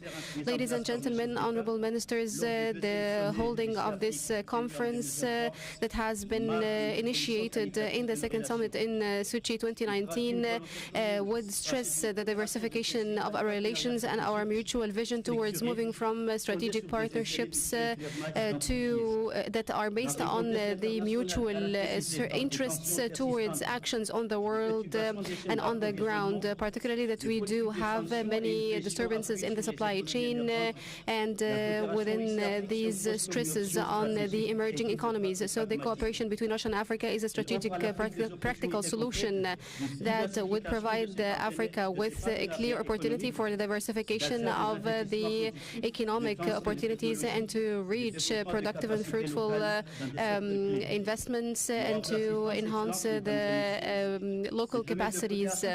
And ladies and gentlemen, the cooperation fields that we have determined and identified: energy, education, agriculture, training, digitalization, food security. All of them would meet the priorities and the needs of the African continent. And through this partnership, we can motivate the growth and to achieve the economic sovereignty of our country through supporting and enhancing the resources, manufacturing, and to be involved in the supply chains at the global level. Ladies and gentlemen, after holding the first meeting, we found that there are many projects that have been launched as a result of this conference, and this conference would also enable us to assess the actual impact of these projects and to expedite the implementation of these projects. And at the geopolitical level, the relationship between Africa and Russia would come within the perspective of this respecting the sovereignty of the countries and non-interference in the internal affairs. And this principle is the main base and pillar of achieving the sustainable development and which would achieve the mutual interest. So countering terrorism and the transboundary crimes and the maritime security is also important, and the exchange of experiences and technology is important, and it's a necessity now. This is why Africa is or it tries to express its voice to defend for its legitimate rights and to achieve the economic governance at the global level. And this is why this partnership should contribute to the achievement of this strategic space. Ladies and gentlemen, within the time of these transformations of technology that is taking place on an accelerated pace, so it is is important for us to make this forum an opportunity through which we can achieve results that are measurable, and this forum opens a new horizon for a cooperation that is more ambitious and more active, that is based on peace and mutual development. And thank you so much for your attentive listening. And may Allah's peace and blessings be upon you all.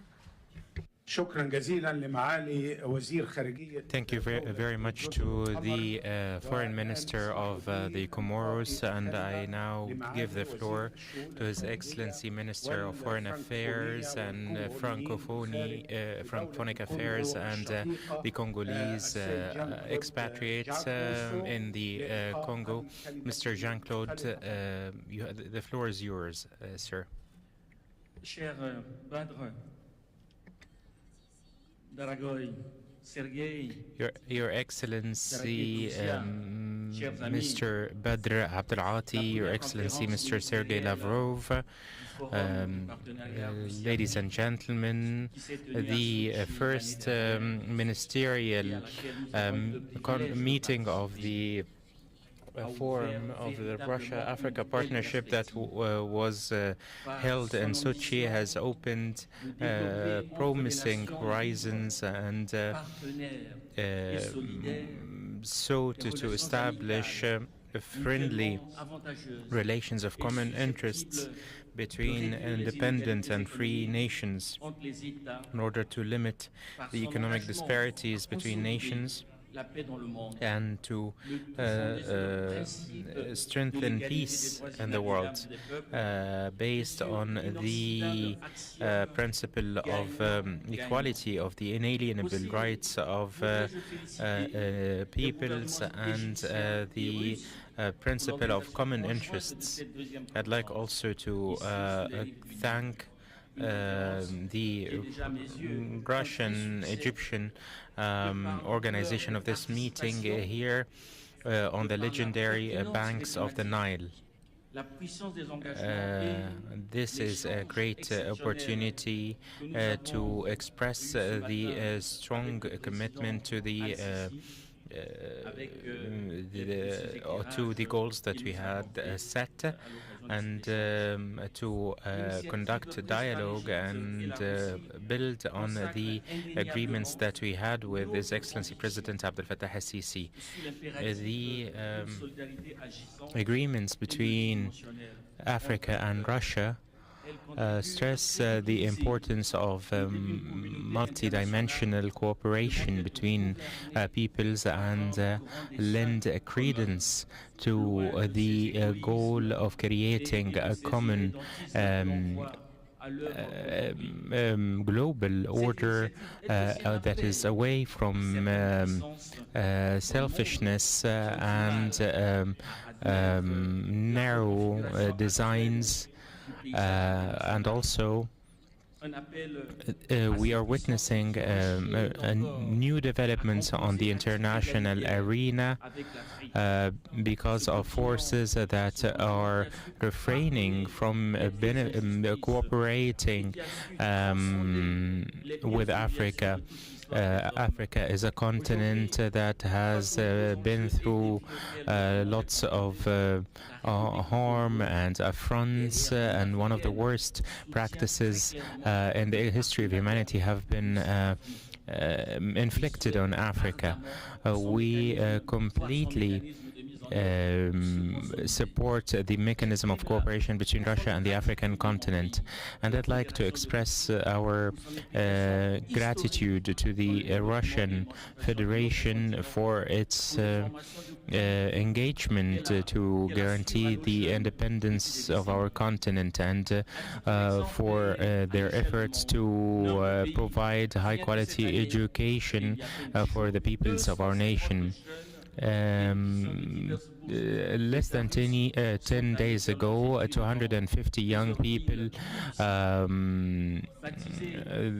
that have gone on scholarships to Russia, which is titled the 80th anniversary, the class of the 80th anniversary of the great victory. There are lots of false narratives being repeated on social media by some unofficial bodies, and I would be remiss were I not to mention the project to establish a pipeline to transport the oil derivatives from the Gulf of Guinea to other countries. This is an unprecedented project in the region, and would like to extend our deepest thanks to President Putin for the Russian support to this project. This is a project that we have been very focused on, and therefore my country aligns itself and fully endorses the common initiatives for the exchange of benefits and common interests that will be adopted throughout this meeting. Thank you for listening.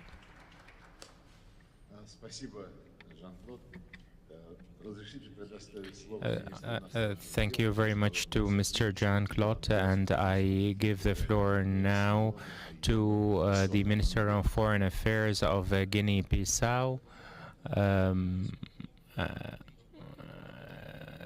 The floor is yours.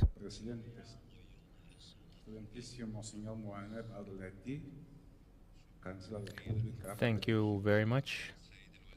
To Your Excellency, the Minister of Foreign Affairs of Egypt, and Minister Sergei Lavrov of the Russian Federation. Ladies and gentlemen, it is an honor to participate in this second ministerial meeting, conference on the Russia-African partnership being held here in the great city of Cairo. And we extend our deepest thanks and gratitude to the Arab Republic of Egypt for the great hospitality and the excellent organization of this conference. We also extend our thanks to the Russian Federation for its support of this partnership. Equatorial Guinea is participating with unwavering determination and commitment to this partnership. We have expressed our determination to cooperate on all economic and political issues, while fully respecting the sovereignty and self-determination of all African nations. We must always seek to achieve our goals while keeping in consideration the impacts of global conflicts and while maintaining the sovereignty of our peoples and providing the resources required for the vital projects in the African continent. Cooperation in the areas of education, security, defense, agriculture, infrastructure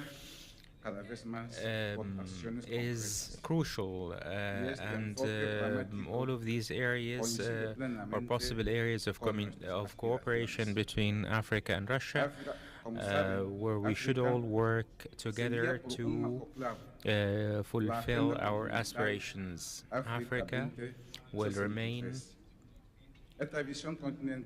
a mainstay for peace and stability in the region, and we have a common view towards the ways to achieve this stability with Russia, and this is not merely wishful thinking, but it is a reality manifested in our international partnerships and alliances because the cooperation between Russia and Africa is increasingly important, and it remains a cornerstone of our efforts at the global arena.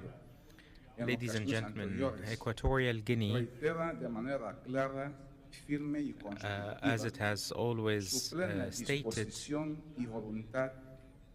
is fully prepared to cooperate and can host the next Russia-Africa summit in 2026. And we extend our thanks and gratitude to the Russian Federation and to the African nations.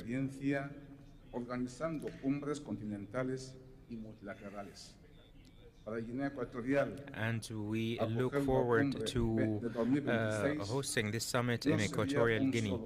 In 2026, we are prepared to organize this summit, not only to have the honor of hosting it, but to strengthen cooperation on all of these areas and to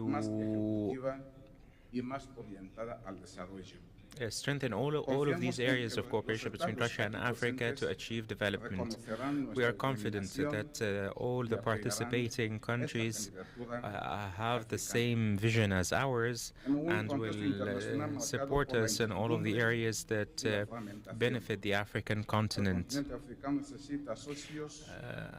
As we witness the increasing conflicts at the global level, we need partners that are committed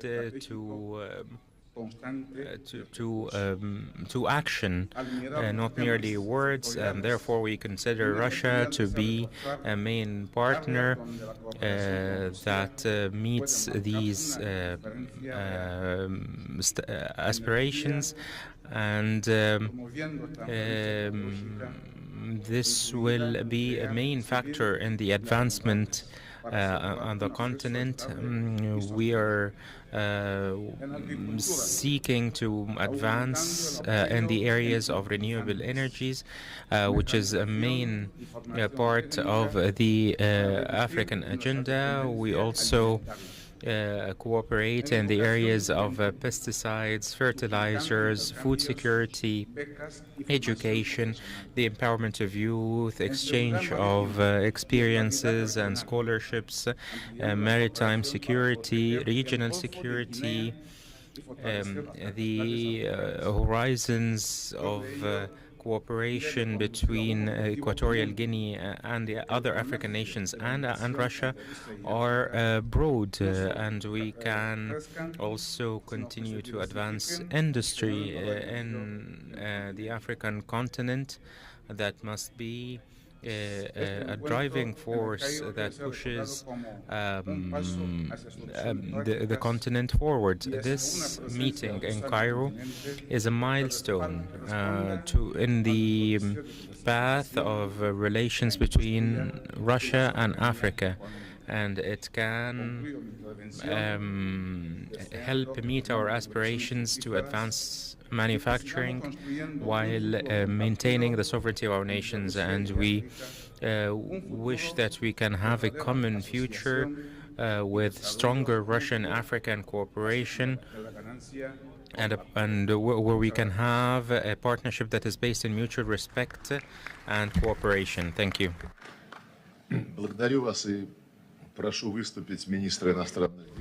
Thank you so much, and now let's give the floor to His Excellency, the Foreign Minister in Gambia, Celine Madou AG. Thank you. Thank you. Your Excellency, Dr. Badr Abdulati, Minister of Foreign Affairs, Immigration and Expatriates of the Arab Republic of Egypt.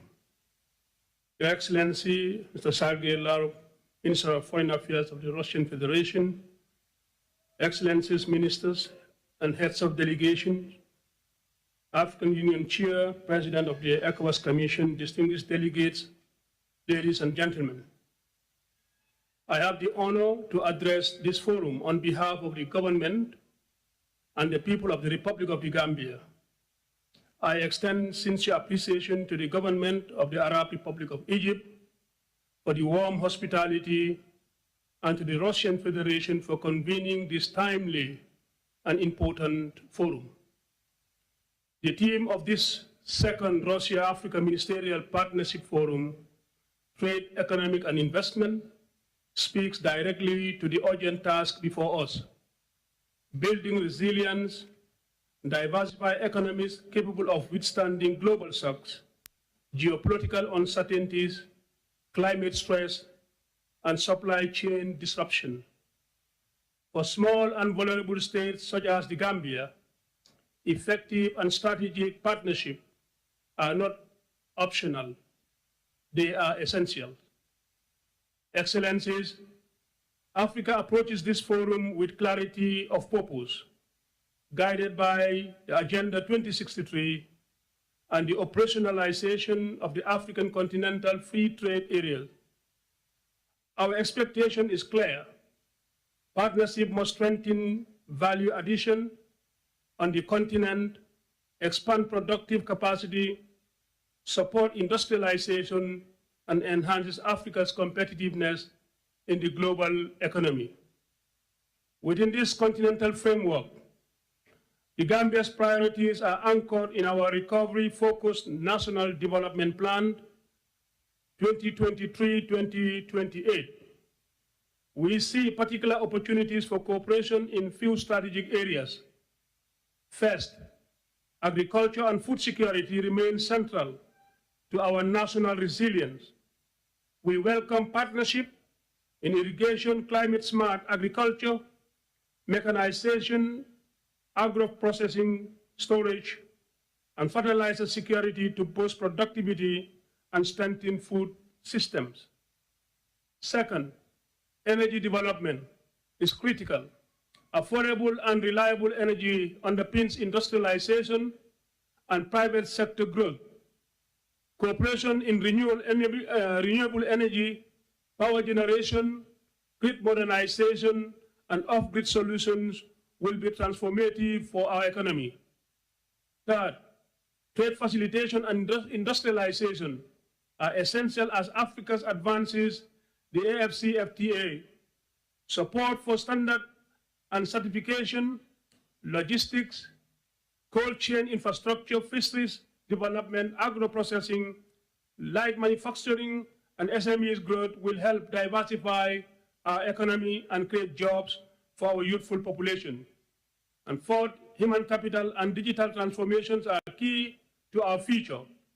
We welcome collaboration in STEM education, TVET, digital skills and innovation, cybersecurity, and digital governance to support our transition to a knowledge-based economy. In all these areas, sustainability must guide our cooperation with emphasis on technology transfer, skill development, climate resilience, youth empowerment, and alignment with Africa's regional value chain.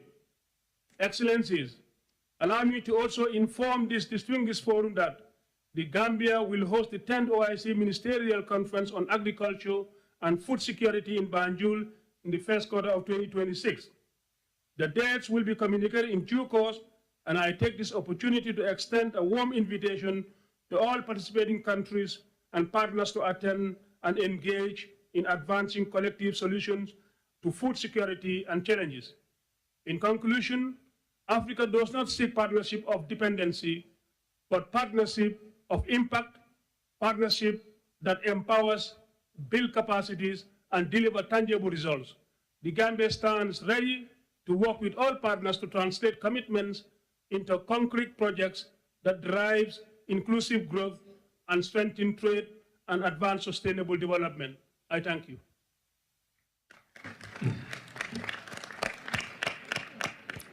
Благодарю вас и предоставляю слово министру международных отношений и торговли Республики Намибия госпоже Сельме Ашипалу. And now let's give the floor to Namibia. Thank you very much. Your Excellency, Dr. Abdelatif, Minister of Foreign Affairs of the Arab Republic of Egypt, Your Excellency Sergei Lavrov, Minister of Foreign Affairs of the Russian Federation, honorable ministers. In about 4 days, many of us here will be celebrating Christmas, a very important family festive season. Notwithstanding, we are here in Cairo in very good numbers, attending the Russia-Africa Partnership Forum, a platform that is not only profoundly significant to the deepening of relations between the Russian Federation and Africa, but also for bringing about a more inclusive, fair, and transparent multipolar world order. Yesterday evening, we were treated to a magnificent cultural performances, and while meant to provide a lighter moment, we took away a deeper message, a message of what is possible between and among people through genuine cooperation and partnership in creating a better world, as envisaged in the AU Agenda 2063 and the Russia-Africa Partnership Forum Action Plan 2023-2026. As it has been reiterated, Russia has been a long-standing friend of Africa, supported African countries who fought against colonialism and apartheid. On the premise of our tested friendship and trust, we are confident that this ministerial conference will deliver tangible results, both in the short and long term, while fully supporting and subscribing to the draft joint statement. Allow me to make a few comments on its content. Namibia fully supports the proposed adoption of the UN General Assembly resolution proclaiming an International Day Against Colonialism. Some of the conflict situations on the continent are rooted in colonial legacy. Therefore, peace and conflict resolution cannot be overemphasized. Another major issue I want to refer to is the reform of the United Nations, particularly the long overdue reform of the UN Security Council. Africa's position on this issue, in accordance with the Zuluini Consensus and the Sirte Declaration, is well known and therefore cannot be overemphasized. For Africa's industrialization process to advance, energy is critical. Namibia approved a nuclear industry strategy which is aimed at laying the foundation for nuclear energy development and value addition to our source material. The African Union's Agenda 2063 prioritizes nuclear energy as a key element to Africa's development, with the potential to contribute to the continent's sustained economic growth and energy security. We also welcome the strong emphasis on achieving the goals of the UN Framework Convention on Climate Change and the Paris Agreement, among others, through financial support and technology transfer to Africa. Equally, it is important that we continue to make efforts to combat desertification, land degradation, and drought. We can do this as a collective by implementing the Windhoek Declaration, which was adopted during the COP11 in 2013 in Windhoek. In this regard, I wish to reiterate that Namibia stands ready to continue working with the Russian Federation and fellow African Union member states to further strengthen our cooperation and enhance implementation mechanisms to ensure that what we have discussed and agreed on here is implemented accordingly and effectively. In conclusion, let me express our deepest gratitude to the government and people of the Arab Republic of Egypt for the warm welcome and the hospitality extended to all of us, and I thank you very much.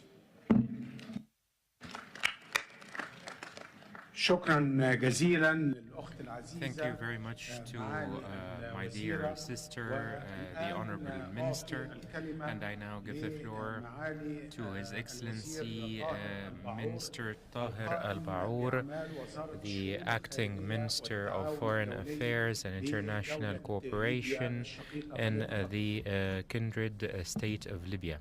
You have the floor, sir. In the name of God, the merciful, the compassionate, peace and blessings be on the Prophet, his kin and kith, Your Excellency Dr. Badr Abdel Ati of the Arab Republic of Egypt, Your Excellency Mr. Sergei Lavrov, Foreign Minister of the Russian Federation, Your Excellency Titi Antonio, the Minister of Foreign Affairs of the Republic of Angola, Honorable Ministers, ladies and gentlemen, at the outset, allow me to thank the Arab Republic of Egypt for the excellent organization and the great hospitality that we have seen since our arrival in Egypt. Allow me also to thank His Excellency President Abdel Fattah al-Sisi of the Arab Republic of Egypt, who received us this morning and discussed with us and had clear and honest words and remarks reflecting the situation in the African continent. We discussed what should be done to guarantee the development of the peoples of the continent and to guarantee development and prosperity for the peoples of the African continent. So we give our due salutations to His Excellency President Al-Sisi. Ladies and gentlemen, our meeting today is a continuation of the deep diplomatic relations between the African nations and the Russian Federation, which these relations are based on common interests and have witnessed a number of positive developments and positive coordination at the bilateral and multilateral level. This reflects the awareness of the importance of common action in the justice-based global order, which is free from double standards and marginalization.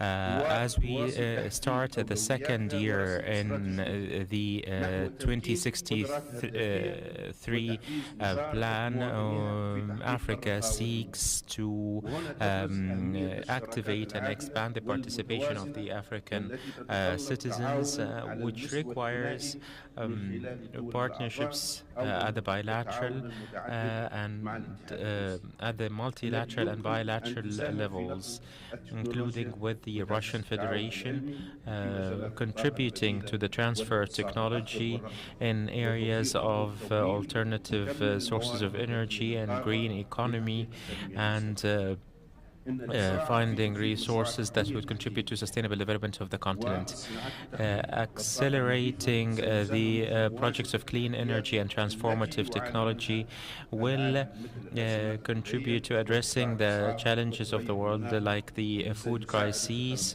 the inflation, and other challenges to peace and security.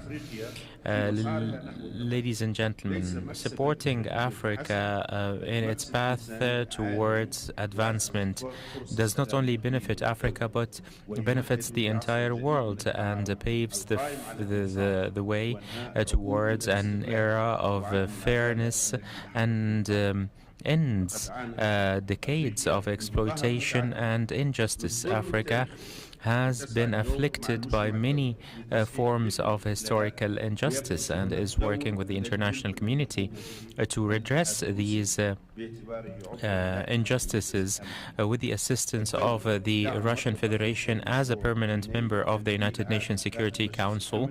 And we rely on the Russian Federation to support our call for a fair representation of Africa in the United Nations Security Council. As member in the Committee of 10 of the AU's African Union, my country reaffirms its commitment towards this quest for a peaceful, a fair representation of the African continent and a permanent seat in the Security Council for the African continent. And the African continent and my country views that compensations for the historical injustice is also a much needed endeavor that we are working for, and we hope that we can continue to work with in a framework of mutual understanding and respect. And we align ourselves with the outcomes of this conference, and we hope that our next meetings, God willing, would be meetings where we take stock of the fruits of this partnership. Thank you. Thank you. I thank the Acting Minister of Foreign Affairs and International Cooperation in Libya, Mr. Taher, and I now give the floor to Dr. George Bonda, Minister of Foreign Affairs in Malawi. Thank you. Your Excellency Dr. Badri Abdul, Minister of Foreign Affairs, Immigration and Expatriates Affairs of the Arab Republic of Egypt, Your Excellency Sergei Lavrov, Minister of Foreign Affairs of the Russian Federation, distinguished honorable ministers present, ladies and gentlemen. I bring warm greetings from His Excellency Professor Arthur Peter Mutharika, President of the Republic of Malawi, and from the people of Malawi. Allow me at the outset to express Malawi's sincere appreciation to the government and people of the Arab Republic of Egypt for facilitating this conference with the Russian Federation, and for the excellent organization of this ministerial conference, and for the warm hospitality extended to our delegation. We are privileged to meet in Cairo, a city of profound historical and cultural significance, which has for centuries stood as a center of civilization, learning, and diplomacy, and which continue to play an important role in advancing dialogue and cooperation across Africa and beyond. Your Excellencies, Malawi attaches great importance to the Russia-Africa Partnership Forum Action Plan 2023 to 2026, which serves as the principal implementation framework guiding cooperation under the forum. The action plan provides structure, continuity, and practical direction to our collective engagement between summits and ministerial conferences, and remains an important reference point for translating political commitments into concrete cooperation. Malawi particularly values the alignment of the action plan with Africa's continental development priorities articulated in Agenda 2063, as well as with Malawi's own national development blueprint, Malawi's Vision 2063. This coherence helps to ensure that cooperation under the Russia-Africa Partnership supports inclusive growth, industrialization, human capital development, and economic resilience, and provides the practical foundation for deepening mutually beneficial cooperation between Africa and the Russian Federation. It is for this reason that Malawi greatly values participation in this conference, as it provides a timely platform to engage directly with the Russian Federation and like-minded African countries on specific investment priorities, as well as to align and advance cooperation in key sectors such as energy, agriculture, mining, and health, with a clear focus on implementation and results. Your Excellencies, in Malawi we are facing a combination of critical challenges as well as emerging opportunities. Energy and fuel security, in particular, remain critical to Malawi economic stability. Reliable access to fuel is essential for transportation, agriculture, manufacturing, and service delivery. Malawi is therefore exploring practical means of improving the reliability and efficiency of fuel supply system, including storage and related infrastructure, with the objective of ensuring pressure with the objective of easing pressure on foreign exchange and supporting sustained economic activity. Food security is another central priority. As an agriculture-dependent economy, Malawi remains vulnerable to climate variability, input supply constraints, and limited value addition. Addressing these challenges requires improving access to fertilizers and other agriculture inputs, promoting mechanization, and expanding agro-processing capacity. Such efforts are essential not only for stabilizing food production and enhancing productivity, but also for strengthening rural livelihood and reducing import dependence. In the mining sector, Malawi is seeking to harness its mineral resources more strategically. The government is currently pursuing a deliberate shift away from the export of raw minerals towards domestic value addition in order to maximize economic returns and job creation.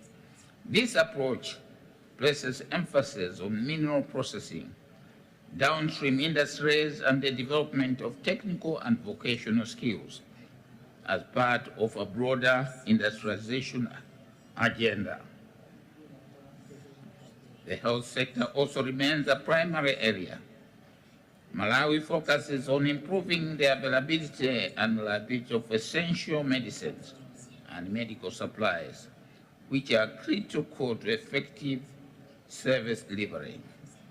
Strengthening pharmaceutical supply chains, expanding diagnostic capacity, improving access to modern medical equipment, and investing in the training of medical personnel, particularly doctors and nurses, are key elements of efforts to build a more resilient and responsive health system.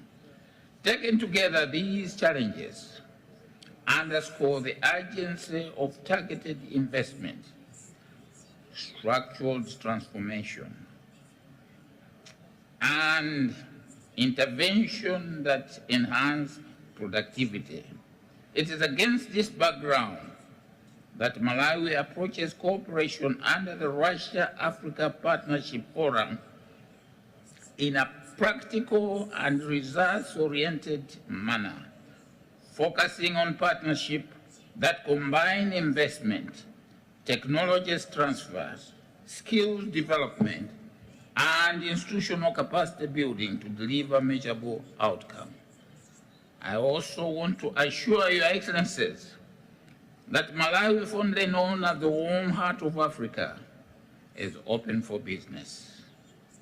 The new government is creating conducive policy and regulatory environment to support investment and mutually beneficial partnership. In this respect, Malawi welcomes increased investment from the Russian Federation, particularly on projects that contribute not only to Malawi's national development, but also to broader regional and continental development objectives. In conclusion, Your Excellencies, my delegations remains committed to constructive engagement under the Russia-Africa Partnership Forum and to cooperation that is focused on implementation and tangible results. We therefore look forward to partnership that translate our shared discussion today with existing implementation framework into concrete outcomes that directly improve the lives of our people. I thank you.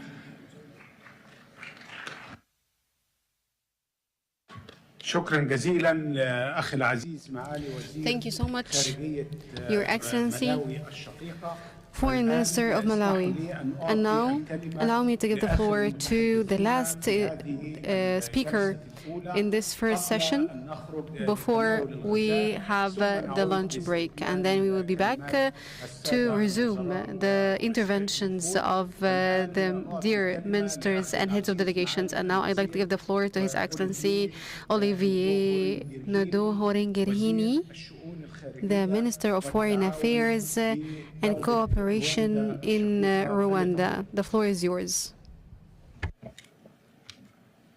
Your Excellencies, dear Dr. Badr and dear Sergei, colleague ministers, ladies and gentlemen, good afternoon.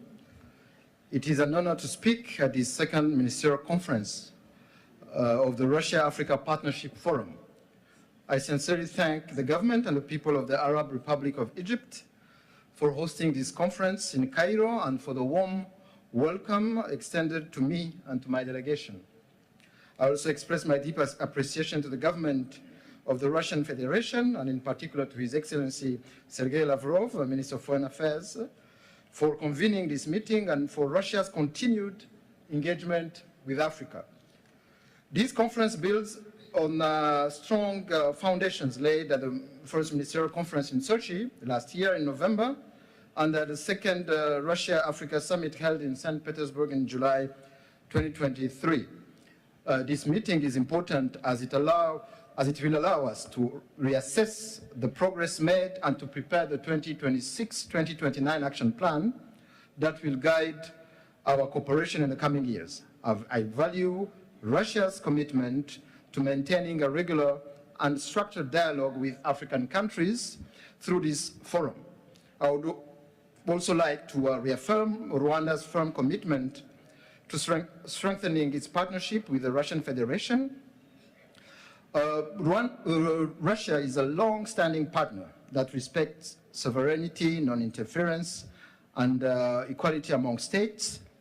It is also a reliable partner of African countries in the UN Security Council. These principles are essential for building trust and for ensuring balanced and sustainable cooperation. My delegation welcomes Russia's clear focus on economic cooperation, trade, and investment with Africa. We believe that Russia can play an important role in supporting Africa's development ambition, especially in sectors such as energy, agriculture, critical minerals, infrastructure, industrialization, digital technologies, health, and science. We also encourage stronger engagement between Russia and African regional frameworks, including the African Continental Free Trade Area. Excellencies, ladies and gentlemen, peace and security and stability are essential for development. We note that one of the flagship projects of Agenda 2063, silencing the guns, is yet to be a reality, and we also observe the rise of coups on our continent. In this regard, it is important for us, African countries, and for the African Union to reflect on the root causes of those conflicts in order to provide a sustainable solution to the situation. We also, in this regard, appreciate Russia's engagement in supporting Africa-led peace and security initiatives. As for Rwanda, we continue to actively participate to peace efforts in Africa, as demonstrated by our contributions to peacekeeping and bilateral missions, mainly in South Sudan, in Mozambique, and Central Africa Republic. We also believe that stronger cooperation with the Russian Federation in counterterrorism, peace building, and security capacity building will further enhance stability on the continent. At the multilateral level, we of course value Russia's consistent support for a more just and representative international system. We reiterate our support to the UN reform, including the UN Security Council reform, in line with the Zolwini Consensus and the Cyril Declaration, to give Africa a stronger voice in global decision-making. Excellencies, Rwanda welcomes practical measures that facilitate closer ties between the Russian people and African peoples, also between African peoples themselves.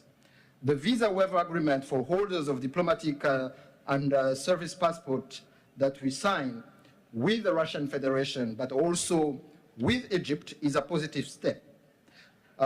We remain open and accessible, and we continue as Rwanda to grant visa-free entry to all African citizens in support to mobility, trade, and cooperation.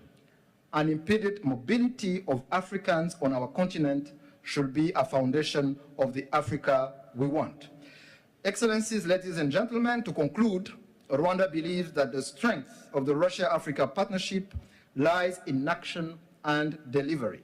We must ensure that our commitments lead to visible and measurable results for our people. Rwanda remains fully committed to working closely with the Russian Federation to further strengthen our bilateral cooperation and to contribute to a long, strong, and effective Russia-Africa partnership. I'm confident that under Russia's continued engagement and leadership, the Russia-Africa Partnership Forum will contribute to a more prosperous, secure, and stable Africa. With this, I support the Cairo Declaration, and I thank you for your kind attention.